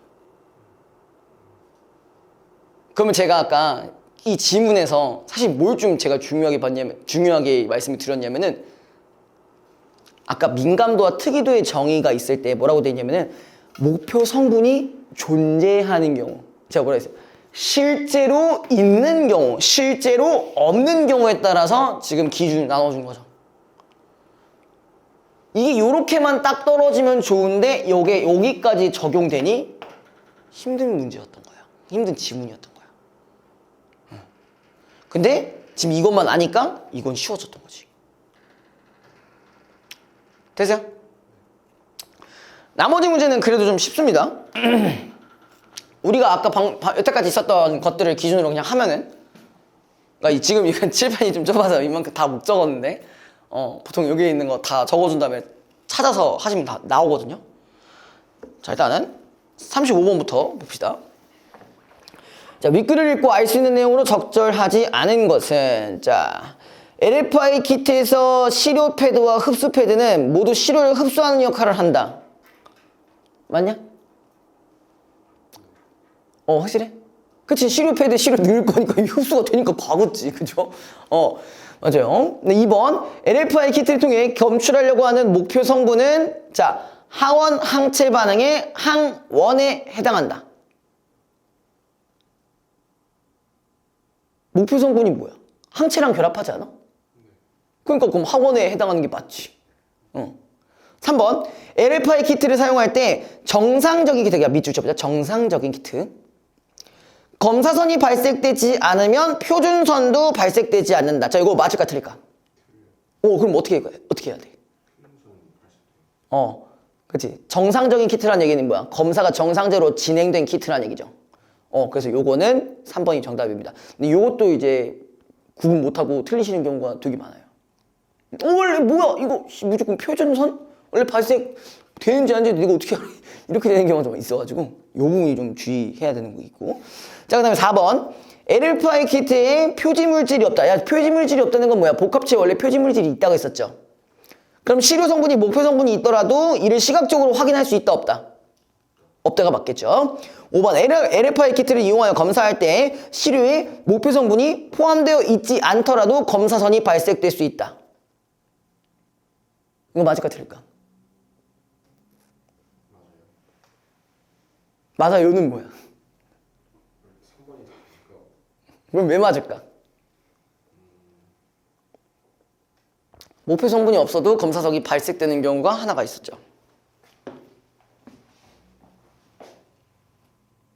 얘가 더 많으면 발색되잖아. 그럼 맞네. 경쟁 방식에 해당하는 설명이니까. 자, 그다음에 36번 기억과 니은에 대한 얘기. 자, 보통 어쨌든 지금 여기서는 페이지 수가 넘어갔죠? 그럼 기억에 대한 것도 간단하게 써주시고 니은에 대한 것도 간단히 써줘야지. 근데 우리가 보통 읽을 때 여기 부분을 좀 째려보거나 이러진 않더라고요. 그럼 여기서 기억 니은이 어쨌든 뭐였어요? 직접과 경쟁 방식이지. 간단하게라도 직접 경쟁이라고 써주시면은 내가 대략적으로 내용을 알고 있다. 그럼 굳이 이거를 또 읽어볼 필요는 없겠죠? 어쨌든 그걸 찾으려고 또 이렇게 넘겨보는 것 자체가 어쨌든 이것도 시간이 갈 수 있는 포인트니까요. 자, 볼게요. 적절한 겁니다. 자, 직접 방식은 경쟁과 달리 시료에 들어있는 목표 성분은 검사선에 도달하기 이전에 항체와 결합을 한다. 여기 보셔도 돼요.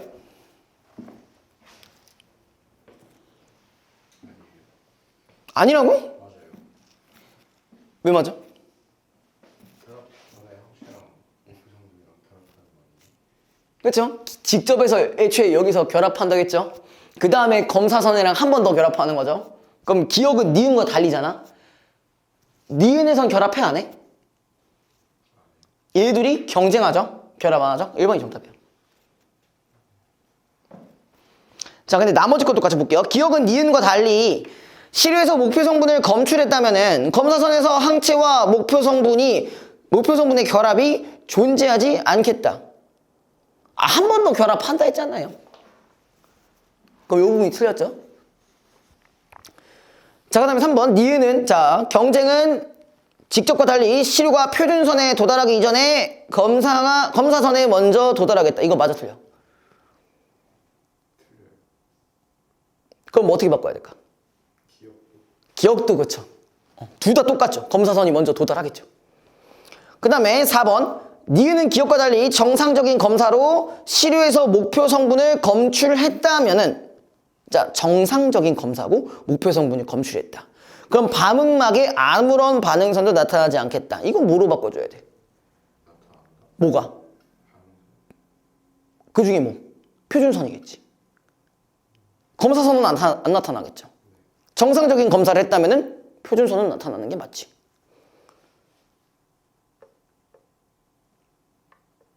맞아요. 그 다음에 5번 기억과 니은은 모두 시료에 들어있는 목표 성분이 표지물질과 항원항체방으로 결합한다. 이거 어디서 많이 본 것 같은데? 아까 얘기했던 그 1번 선지랑 되게 비슷한 느낌이죠? 항원항체 반응으로 결합하는 거는 뭐만 가능? 기억만 가능이죠. 니은은 뭐랑 항원항체 반응으로 결합할까? 검사선. 그렇잖아. 여기 검사선을 기준으로 해서 경쟁하는 거잖아. 그럼 얘도 검사선이랑 하겠지. 자, 그 다음에 38번. 자, 윗글을 바탕으로 보기를 이해한 반응으로 적절하지 않은 것은, 자, 살모넬라균은 집단 식중독을 일으키는 대표적인 병원성 세균이다. 자, 여기서 갖고 갈 게 무려 있어요. 뭘 것 같아요? 병원성 세균? 네. 그럼 얘는 무슨 방식을 써야 된다는 걸 알까? 예?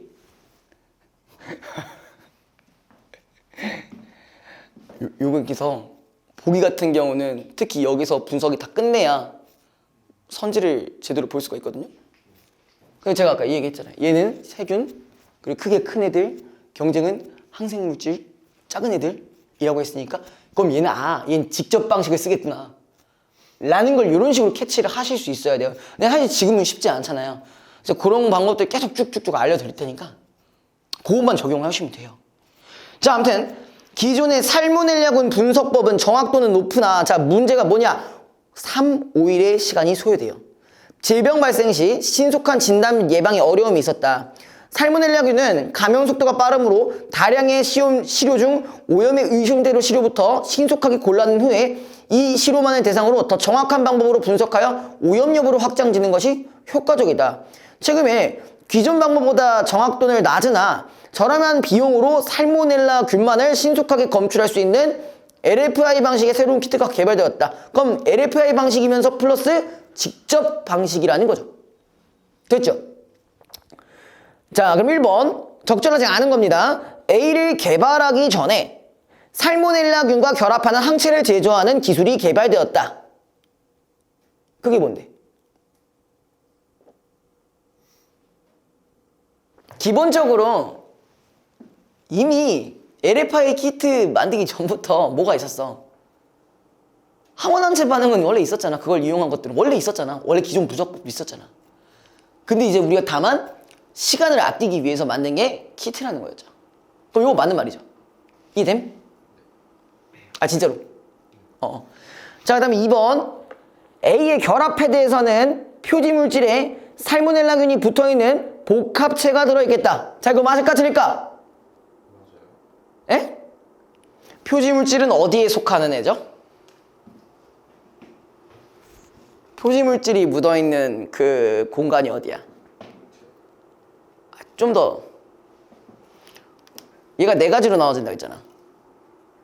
시료패드, 그 다음에 복합체, 반응막, 흡수패드. 어딜까? 복합체의 어떤 부분 때문에 검사선에 발색이 된다고 했어, 분명히.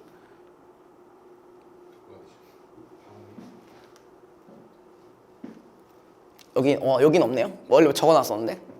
아까 지워놨구나. 복합체에 표지물질이 있다고 했었잖아요. 이 표지물질 때문에 검사선이 발색이 되는 거잖아.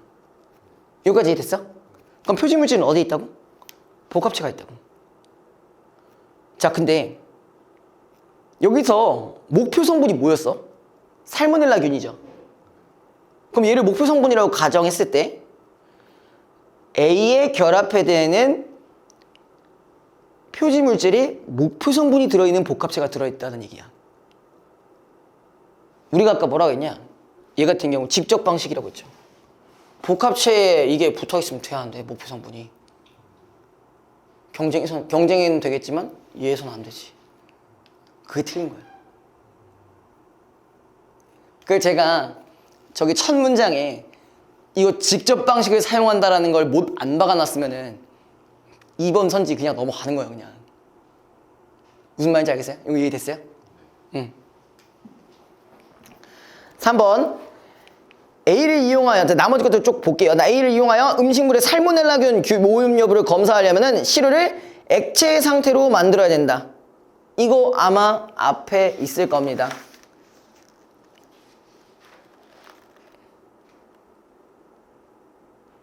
자, 그 두 번째 문단에 보시면 첫 번째네. LFI 키트를 사용하면 키트에 나타나는 선을 통해 액상의 시료에서. 충분히 찾을 수 있죠. 자, 그 다음에 4번 A를 이용하여 현장에서 살모넬라균 오염 의심 시료를 선별하기 위해서는 특이도보다 민감도가 높은 것이 효과적이겠다. 자, 선별하는 거니까 목표 성분을 검출하려는 거야. 실제로 있는 걸 판단해야 되는 거잖아. 그럼 이거를 뭘로 판정하는 비율이 높아야 돼? 음성으로 판정하는 비율이 높아야 돼? 양성으로 판정하는 비율이 높아야 돼? 양성으로죠. 그치? 그러니까 양성이니까 민감도가 높아야죠. 이해됐어요? 오염의심 시료를 선별했다는 건 이걸 다른 말로 목표 검출이라는 말을 반드시 써줬어야 돼. 그럼 여기랑 충분히 연결이 가능한 거죠. 여기 부분. 자, 그다음 5번. A를 이용하여 살모넬라균이 검출했다고 키트가 판정한 경우에도 기존의 분석 번호로는 균이 검출되지 않을 수 있겠다. 자, 이거 정확히 뭘로 바꿔주는 게 좋을까? 검출되었다고 키트가 판정했어. 그럼 양성이라고 판정한 거야. 그지? 근데 기존의 분석법으로 균이 검출이 안 나온다고 하면은 요거 중에 뭘까요? 그렇지. 이 선제를 이런 식으로 바꿔주셔야 된다. 요거 같은 경우는 문제 풀 때라기보다는 본인이 직접 분석할 때 쓰시면 제일 좋은 방법. 하나하나씩 저도 지금 같이 하실 때 하나하나씩 다 뜯어가면서 했잖아요, 지금. 친구도 실제로 뭐 과제를 하시거나 이런 거 분석하실 때 그렇게 접근을 하셔야 된다고. 여기까지만 합시다. 여기까지만 하고 좀 쉬었다가 나머지 하나 더 하고 마무리할게요. 아, 근데 과제는 다 했니? 그 혹시 확인 봐. 탄수화물은 자, 섬유소와 비섬유소로 구분이 된다. 자, 이런 게 있대요. 탄수화물 중에서는 섬유소가 있고 비섬유소가 있다. 이렇게만 나눠주시면 일단 됩니다. 사람은 체내에서 합성한 효소를 이용하여 곡류의 녹말과 같은 비섬유소를 포도당으로 분해하고 이를 소장해서 흡수하여 에너지원으로 이용한다라고 돼 있어요. 자, 우리가 사람은 비섬유소를 나눠줄 수 있어요. 그렇죠? 여기에서 포도당이 나오겠죠? 포도당이 나오고 이거 자체가 이제 뭐가 된다? 에너지원이 돼요. 그러니까 탄수화물도 어떻게 보면 당으로 바뀔 수 있다는 거죠. 그죠?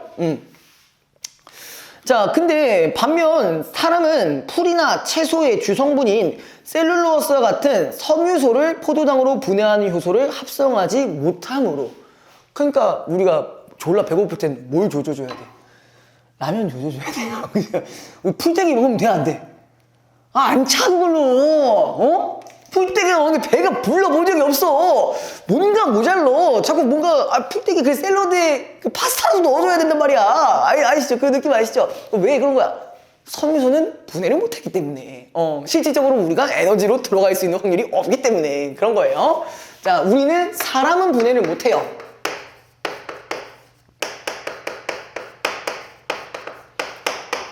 자, 근데 섬유소를 어쨌든 소장해서 이용하지 못하는데, 근데 소, 양, 사슴과 같은 반추동물도 섬유소를 분해하는 요소를 합성하지 못하는 것은 마찬가지지만 비섬유소와 섬유소를 모두 에너지원으로 이용하여 살아간다라고 돼 있어요.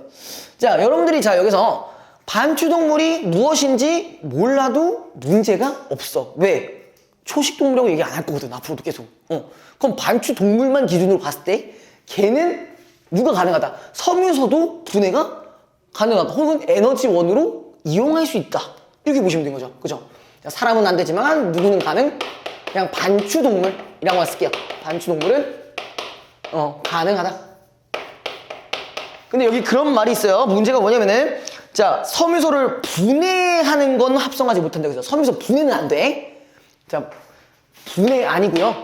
분해는 여전히 안 되지만 뭐가 가능하다? 에너지로 만들 수는 있다. 요게 포인트가 좀 달라요. 둘 다 분해하지 못하는 건 똑같습니다만 에너지로 활용할 수 있는 건 반추동물은 가능하다. 됐어요, 이거? 이거 복잡해? 괜찮아? 안 복잡하죠?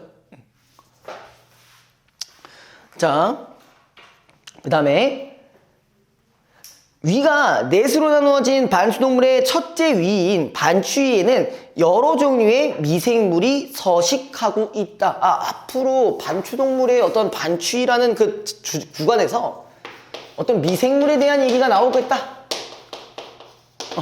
미생물 여기 몇 개 나옵니다. 한 3개인가 나올 거예요. 예. 자, 서식하고 있는데 반추동물의 반추위에는 자, 뭐가 없다? 산소가 없대요. 그러니까 미생물이 살고 있는 곳이잖아? 얘네들이 살고 있는 곳에는 기본적으로 뭐가 없다? 산소가 없다. 산소가 없는데 이 환경에서 왕성하게 생장하는 반추위 미생들은 다양한 생리적 특성을 가지고 있다. 그즉 피브로박터 숙신호젠 이런 게 있어요. 자, 근데 이제 앞으로 여기서 지금 뭐라고 할 거라고 돼 있어? F라고 할 거라고 있어요. 그죠? 그래서 여기에 첫 번째에 해당하는 미생물이 저는 이제 앞으로 F라고 할 겁니다. 저도 말하기 귀찮거든요. F라고만 할 거예요. 최대한 여러분들 분석을 하거나 어쨌든 문제 풀 때는 그래도 좀 시간을 빨리 해야 되니까 최대한 여러분만의 언어로 바꿔주시거나 최대한 줄여주시는 게 나아요. 그걸 굳이 이렇게 다 적다가는 다 못 풉니다. 그죠? 자, 이 F는 섬유소를 분해하는 대표적인 미생물이다. 얘가 지금 뭘 한다고요? 기본적으로 섬유소를 분해를 한대요. 섬유소를 분해하는데 식물체에서 셀룰로스는 그것을 둘러싼 다른 물질과 복잡하게 얽혀 있는데 자, F가 가진 효소 복합체는 이 구조를 끊어 셀룰로스를 모출시킨 후에 이를 포도당으로 분해한다. 누가? 섬유소를 분해를 할 수 있다고 했는데 여기서 결론적으로 뭐야? 이걸 뭘로 만들 수 있다? 포도당으로 만들 수 있다. 복잡한 결합구조 알바 아니고 그냥 결합구조를 끊어가지고 포도당으로 만들 수 있다. 누가? 얘가. 됐죠? 자, 그 다음에 F는 이 포도당을 자신의 세포 내에서 대사 과정을 거쳐 에너지원으로 이용하여 생존을 유지하고 개체수를 늘림으로써 생장한다. 자, 이걸로 뭐 한다고? 대사를 거친대. 대사를 거치면서 뭘로 만든다고 했어? 에너지원으로 이용하고. 누가? 동물이 아니라 얘가 하고 그 다음에 이를 자신의 세포 외부로 배출한대요. 그래서 반추위에서 미생물이 생성한 아세트산. 여기서 F 자체의 대사 과정을 거친 다음에 뭘 가지고 있냐? 아세트산을 내놓는데. 괜찮으신 거 맞죠? 아직 괜찮으시죠? 자, 미생물이 생성한 아세트산은 반추동물의 세포로 직접 흡수되어 생존에 필요한 에너지를 생성하는 데 주로 이용되고 자, 얘가 이제 어디한테 돌아가는 거야? 동물한테 돌아가는 거야. 이래서 포도당이 동물한테 돌아가는 게 아니라 이걸로 인해서 나온 아세트산. 일종의 얘를 이제 뭐라고 부를 거냐면 뒤에 나오는데 대사산물이라고 할 거예요. 대사산물이라고 부를 거고 그리고 동물한테 어떤 영향을 끼치냐? 첫 번째, 에너지원. 그 다음에 두 번째는 체지방 생성. 그래서 약간 요런 친구들은 풀만 먹어도 살이 찔 수 있다는 거예요. 여러분은 풀만 먹으면 살이 거기까지만 할게요. 자, 그럼 다음 편 반추위에서 뭐도 있냐? 숙신산이라는 게 있대요. 숙신산은 근데 하필 보니까 여기가 네모 쳐져 있네요. 이거 한번 째려볼 필요가 있겠네, 한 번쯤은. 그쵸? 숙신산은 프로피온산을 대사산물로 생성하는 다른 미생물의 에너지원으로 빠르게 소진된다. 자, 뭐가 있대? 지금 아세트산 말고 하나가 더 있어요. 그쵸? 하나가 더 있었는데 이걸 우리가 숙신산이라고 할 거예요. 자, 아세트산은 동물한테 직접적으로 이제 영향이 가는 부분이죠. 맞죠? 얘네 에너지원을 쓰고 체지방을 합성한다고 했으니까. 근데 이번에 숙신산 같은 경우는 다른 미생물의 에너지원이야. 다른 미생물 에너지. 그러니까 얘는 동물에 해당한다면 얘는 미생물에 해당한다는 거죠. 미생물에게 준다라는 얘기죠. 근데 여기에 어떤 특정 물질이 하나 더 있긴 한데 일단 프로피온산만 할게요. 프로피온산만. 자, 이 과정에서 생성된 프로피온산은 자, 근데 이게 무슨 말이냐? 프로피온산을 대사산물로 생성한다. 그러면은 다른 미생물의 에너지원으로 얘가 들어가고, 맞죠? 그죠? 맞죠? 얘가 들어가서 나오는 게 뭐라고? 프로피온산이라고.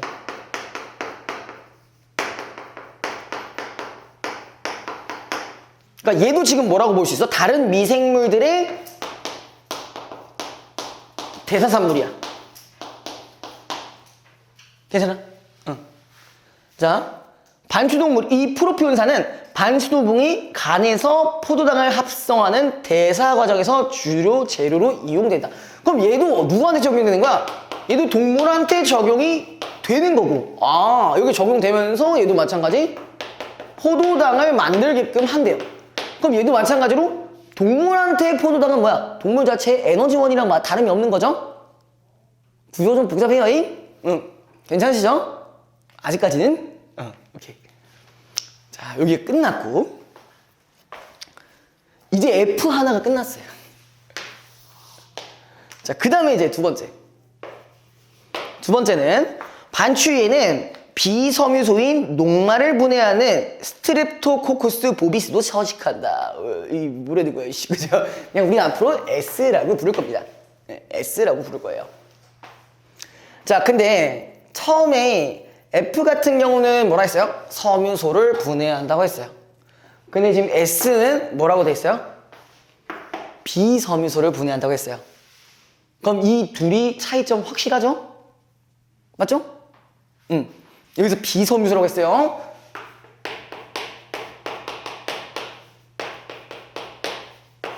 이 친구랑 이 친구랑은 성격이 다른 거야. 알겠죠?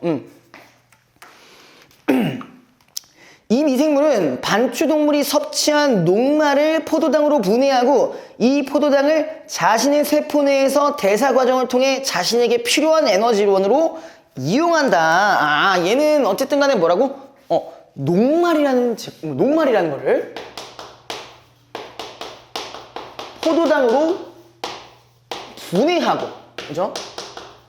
이거 자체가 누구의 에너지원이 된다고? 이 S의 에너지원이 된대요.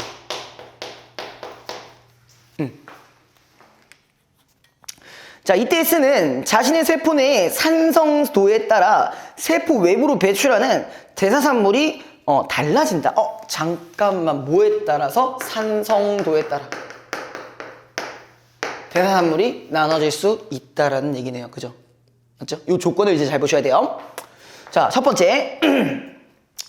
산성도를 알려주는 수소이온 농도 지수가 7.0 정도로 중성이고 생장 속도가 느린 경우에는, 자, 일단 그냥 여러분들이 직관적으로 알 수 있게 7.0을 기준으로 할게요. 그리고 중성인 경우를 기준으로 일단 할게요. 자, 그럴 때는 뭐라고 되어 있냐? 생장 속도가 어떻대요? 생장 속도가 느리대요. 자, 요거랑 생장 속도가 느려요. 그 다음에 이럴 때는 뭐가 나온다? 아세트산 이라고 있어요. 아세트산. 자, 우리 아세트산 어디서 찾아볼 수 있어? 아까 있었잖아. 그렇죠? 그럼 산성도가 이 정도일 때는 생장 속도가 느리고 아세트산이 나와서 얘한테 가겠네요. 됐죠? 자, 근데 반면 상성도가 높아져 pH가 6.0 이하로 떨어지거나 녹말의 양이 충분하여 생장 속도가 빠를 때에는, 자, 그럼 요거는 이번엔 두 번째 6.0 이하인 경우부터 할게요. 여기까지는 중성이야. 근데 여기서부터 이제 산성으로 시작하는 거예요. 그렇죠? 자, 요럴 때는 뭐가 생긴다고? 생장 속도가 뭐 어떻대? 생장 속도가 빠르고, 그 다음에 나오는 것도 다르겠죠. 뭘로 바뀌냐? 거기서 젖산이 대사산물로 배출된다. 여기선 젖산이래요. 뭔가 얘는 확실히 에너지에 도움이 될 것 같은데 얘는 지금 어떤지 모르는 상황이야. 산성도에 따라 나오는 물질들이 다르다고 했어요. 그죠? 그럼 이게 어떻게 차이가 있는지 보자고요. 자, 반추위에서 젖산은 반추동물의 세포로 직접 흡수되어 반추동물에 필요한 에너지를 생성하는 데 이용되거나 아세튼산 또는 프로피온산을 대사산물로 배출하는 다른 미생물의 에너지원으로 사용된다. 젖산이 아직까지 그렇게 나쁜 건 아닌 것 같아. 그죠? 아직 안 나빠요. 모두 얘는 두 가지 기능이 있대요. 두 가지 기능 뭐냐? 자, 동물한테 직접 가기도 하고 그 다음에 미생물한테도 직접 갈 수가 있대요. 둘 다 에너지원이 될 수 있다. 그죠?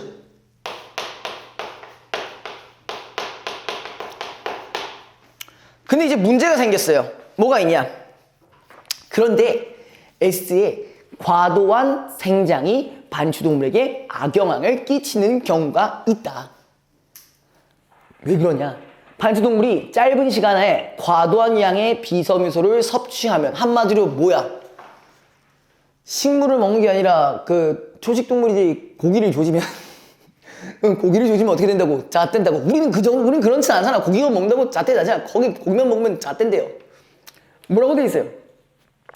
S의 개체수가 급격히 늘고 과도한 양의 젖산이 배출되어 반추의 산성도가 높아진다. 그러니까 고기 자꾸 조지면 어떻게 된다고요? 산성도가 더더 낮아진다는 얘기예요. 그죠? pH 값이 점점점 더 떨어진다는 얘기예요. 그러면은 자, 과도한 생장이야. 자, 여기 이 생장 말고 이번엔 과도한 생장이에요. 자, 과도한 생장을 통해서 뭐가? 젖산이 더 많이 나오고 그리고 또 산성도는 pH 값이 점점점 더 낮아진다고 돼 있어. 근데 이게 뭐 어떻다고?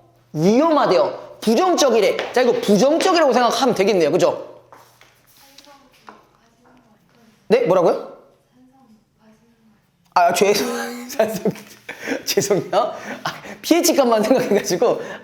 죄송합니다. 자, 산성도랑 pH 값은 다르죠. 그쵸? 헷갈렸어요. 자, 여기서 높아진다고 돼 있죠. 자, 아무튼 이에 따라 산성의 환경에서 완성이 생장하며 항상 젖산을 대사산물로 배출하는 락토바실러스 루미니스와 같은 젖산 생성 미설물들의 생장이 증가하여 다량의 젖산을 배출하기 시작한다. 자, 뭐가 생긴다고요? L이라는 친구가 더 많이 생기고 있대요. 그러면 젖산이 또 많아지고 있는 거야.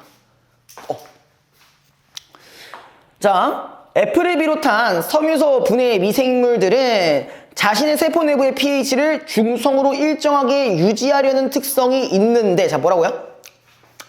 자, 대표적으로 이 친구 생각하면 되죠? 섬유소 분해를 하는 친구들은 뭘 유지를 한다고? pH를 유지를 하려고 한대요.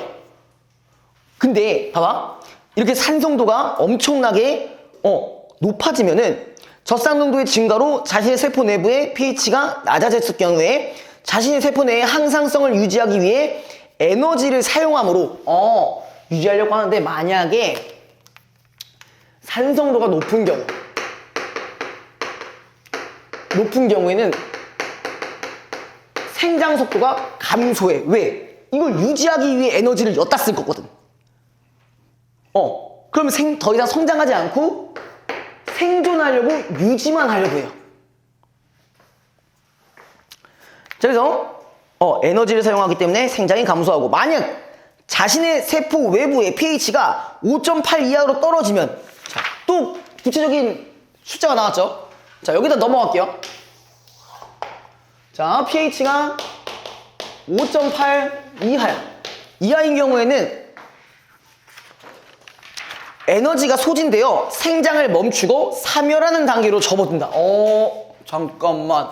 자, 만약에 여기서 5.8 이하로 되게 된다면은 요 친구들이 어떻게 된다고? 죽어요.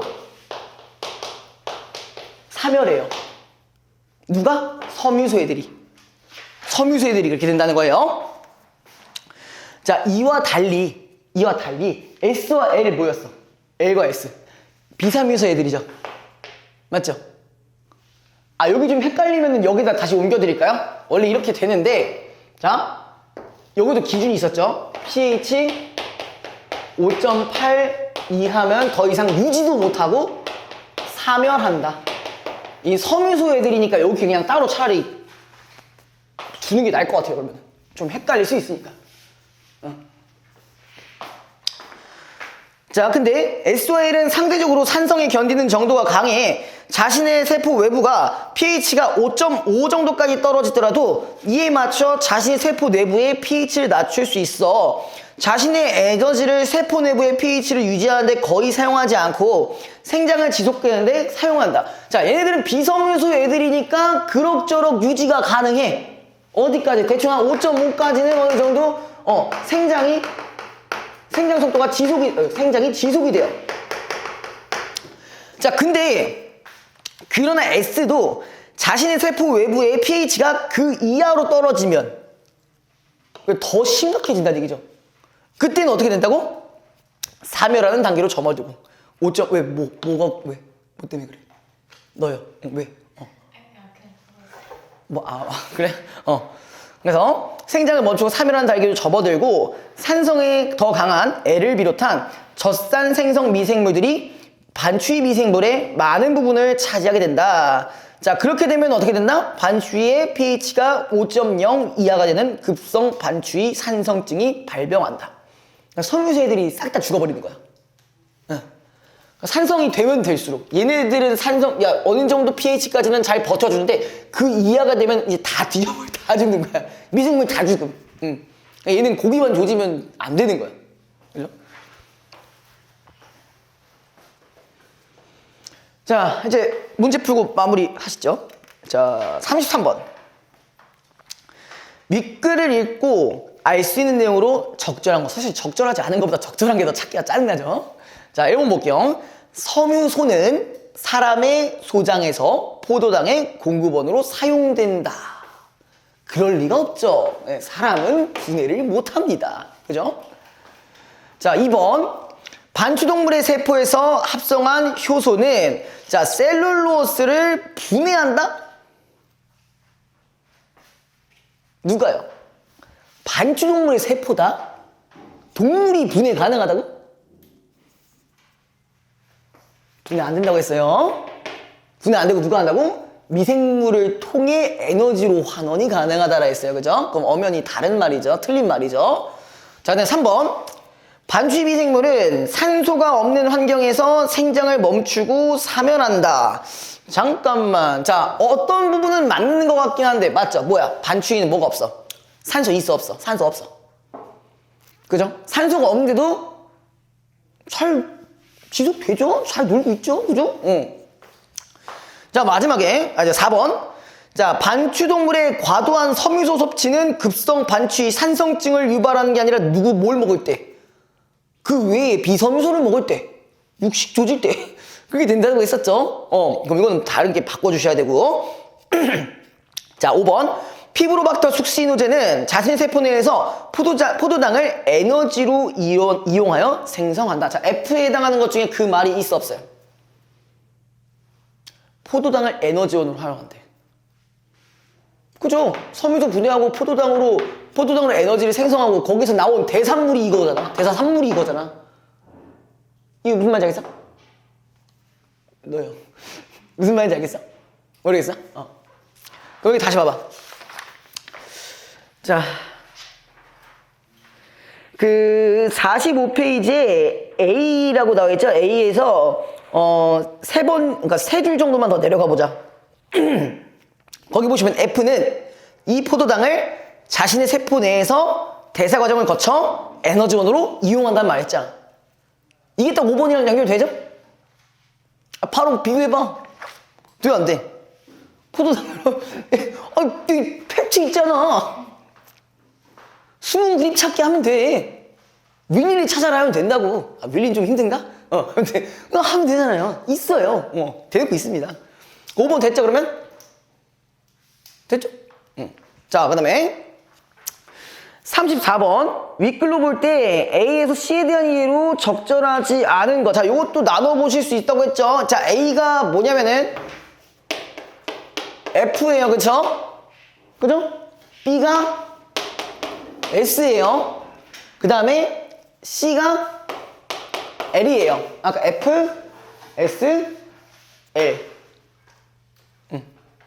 근데 자, 성격으로 봤을 때 B랑 이 S랑 L은 비슷한 친구죠. 그죠? 둘 다 비섬유소를 분해할 수 있는 그런 거랑 관련되어 있는 애들이죠. 그럼 얘는 우리가 문제 접근할 때 일단 이렇게 한번 묶어주시는 게 좋겠네. 요러고 한번 시작을 해보자고. 자, A와 B는 모두 급성 반추위 산성증에 걸린 반추동물의 반추위에서는 생장하지 못한다. 맞냐? 그죠? 얘도 요거보다 더 아래로 내려간 게 급성 반추위 그거잖아. 맞죠? 그럼 둘 다 뒤지는 거죠. 이해됐어요, 이거? 그 다음에 2번. 자, A와 B는 모두 반추위에서 반추동물의 체지방을 합성하는 물질을 생성해낼 수 있겠다. 자, 체지방 합성이 어디 있는데? 친절하게 잘 나왔네요. 뭐가 있어? 아세트산이야. 자, F 나왔죠? 그러면은 S 나와 안 나와? 아세트산 찾아보자. 있어 없어? 여기 있잖아. 여기 있네. 그럼 둘 다 체지방 합성 쌉 가능. 연결됐어요? 근데 아마 그냥 읽고 보면 잠깐 뭐 짓는 거야? 아세트산? 뭐지? 그리고 여긴 알겠는데 여기 어디 이렇게 되잖아. 그죠?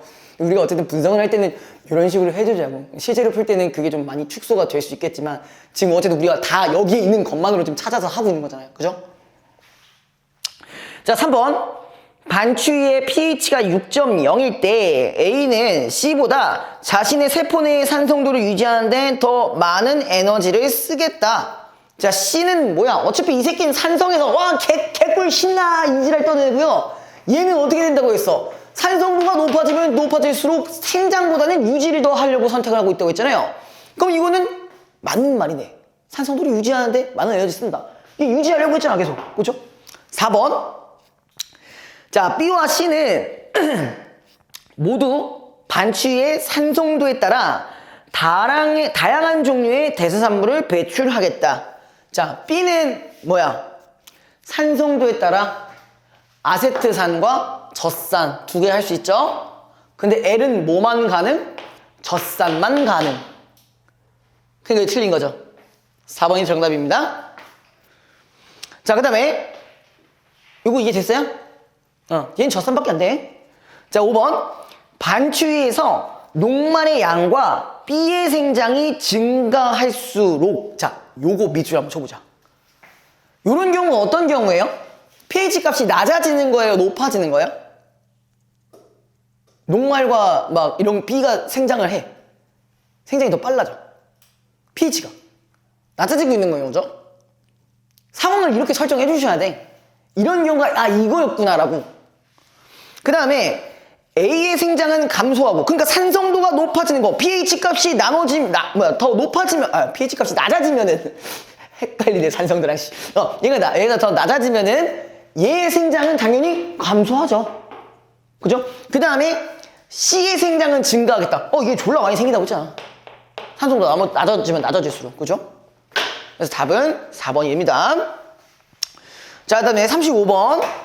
자, 윗글을 바탕으로 기억이 가능한 이유를 진술한다고 할 때 보기에 가나에 들어갈 말로 가장 적절한 것은, 자, 기억이 뭐였냐? 기억이 여기 있어요. 소, 양, 사슴과 같은 반추동물도 못하는 건 마찬가지지만 비섬유와 섬유소를 모두 에너지원으로 이용한다. 자, 섬유소를 에너지원으로 이용할 수 있는 애들이 누구라고? 누구였기 때문에? 동물 자체는 안 된다고 했어요. 누가 가능한 거야? 미생물이죠. 그럼 여기서 컨셉 하나 잡고 가야 돼. 미생물. 미생물을 기준으로 갖고 가야 돼. 그죠? 맞죠? 자, 여기서 반추위에서, 그러니까 반추동물이 섭취한 섬유소와 비섬유소는 반추위에서 땡땡땡이 되고. 그럼 이제 가부터 한번 맞춰볼까요? 자, 1번. 반추위 미생물의 에너지원이 되고. 맞아, 안 맞아? 얘는 섬유소를 분해해서 에너지를 얻는 거 맞네. 얘도 마찬가지 비섬유소를 분해해서 얘의 에너지가 되는 게 맞네. 그럼 이게 맞겠네요. 자, 다른 선지도 한번 볼게요.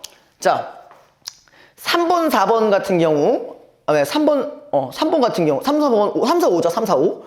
자, 미생물에 의해 합성된 포도당이 되고, 얘가 포도당이 되는 게 아니잖아, 그치? 그치? 자, 그 다음에 나를 기준으로 볼게요. 이를 이용하여 생장하는 땡땡은 반추동물의 에너지원으로 이용되게 됩니다. 자, 이것도 두 가지가 있었죠. 대사산물이나 포도당 둘 중에 하나 고라고 돼 있어. 자, 물론 포도당이 당연히 얘네들한테 에너지가 되는 건 맞아요. 근데 미생물을 기준으로 하자고 했었으니까 얘가 분해한 무엇인가, 거기서 이제 나오는 대사산물이 에너지원으로 하는 게 맞죠. 여기선 아세트산, 그다음에 아세트산, 젖산. 얘네들 때문에 이제 에너지원이 되는 거잖아. 맞죠? 그러면 포도당이 아니라 뭘로 갖고 가야 돼요? 대사산물로 갖고 가야 돼요. 그러면서 답이 1번이 되는 거겠죠. 그죠? 자, 그 다음에 36번. 자, 윗글로 볼 때 반추위 미생물에서 배출되는, 뭐가 나왔어? 숙신산. 잠깐 나오긴 했는데. 자, 요거 갖고 가야 돼. 이거 되게 조그만 거였는데 우리 아까 한번 째려보자 했었잖아. 그죠? 그쵸? 이 숙신산과 젖산에 대한 설명으로 적절하지 않은 것은. 자, 1번. 숙신산이 많이 배출될수록 반추동물에 관해서 합성되는 포도당의 양도 늘어난다. 자, 이거 찾아봐야겠죠? 조그만 거라 금방 넘어갔단 말이야. 다시 돌아가 볼게요. 자, 숙신산에 대한 설명 있죠? 네모 체크되어 있는 거. 거기 기준으로 보면요. 프로피온산을 대사산물로 생성하는 다른 미생물의 에너지원으로 빠르게 소진되고 이 과정에서 생성된 프로피온산이 포도당을 합성한다고 있어요. 그럼 숙신산이 많아지면은 프로피온산도 많아질 거고 프로피온산이 많아지면 포도당을 합성하는 것도 많아지겠네요. 맞죠? 그럼 1번은 맞는 말이네요. 이해됐어요? 자, 그럼 2번. 젖산은 반추동물의 세포로 직접 흡수되어 반추동물의 에너지원으로 이용될 수 있다. 그쵸? 우리 젖산 같은 경우 동물한테 들어갈 수 있다고 했잖아. 얘도 갈 수 있고 얘도 갈 수 있고. 그죠? 그래서 여기는 맞고 3번. 자, 숙신산과 젖산은 반추위가 산성일 때보다 중성일 때 많이 배출이 된다. 사실 숙신산은 뭐 중성일 때 뭐 이런 게 문제가 아닌 것 같은데, 근데 어쨌든 숙신산은 어디에 해당하는 거예요? 여기에 해당하는 거니까 산성보다 중성일 때가 더 많을 거야. 그죠? 근데 문제는 뭐야? 젖산은 산성일 때도 더 많이 나오는 확실한 정보를 가지고 있잖아. 그죠? 그럼 이게 3번이 정답이겠네요. 그죠? 자, 4번. 숙신산과 젖산은 반추위 미생물의 세포 내에서 대사 과정을 거쳐. 맞죠? 얘는 여기서, 젖산은 여기서. 그죠? 그 다음에 마지막 5번 내가 말씀해 드릴게요. 이건 마음 끝이야. 자, 숙신산과 젖산은 프로피온산을 대사산물로 배출하는 다른 생물의 에너지원으로 이용되기도 한다. 자, 얘는 확실해. 그죠? 얘는 아까 설명에서 나왔어. 근데 여기도 지금 뭐라고 했어? 얘도 미생물의 에너지원으로 사용된다고 했어. 근데 조금 더 확실한 근거를 갖고 가실 거면은 젖산에 대한 설명을 한 번 더 봐야겠죠? 그죠? 자, 젖산이 이게 어디 갔었냐? 젖산. 여기도 있네요. 항상 젖산을 대사산물로, 이게 C 바로 옆에 있습니다. 대사산물로 배출하는 락토바실러스 루미너스 같은 젖산 생성 미생물들의 생장이 증가한다. 라고 되어 있잖아. 그럼 얘는 애를 키워주는 거잖아. 그쵸? 맞죠? 그럼 둘 다 성장이 가능하다. 그래서 답은 3번입니다. 자, 여기까지.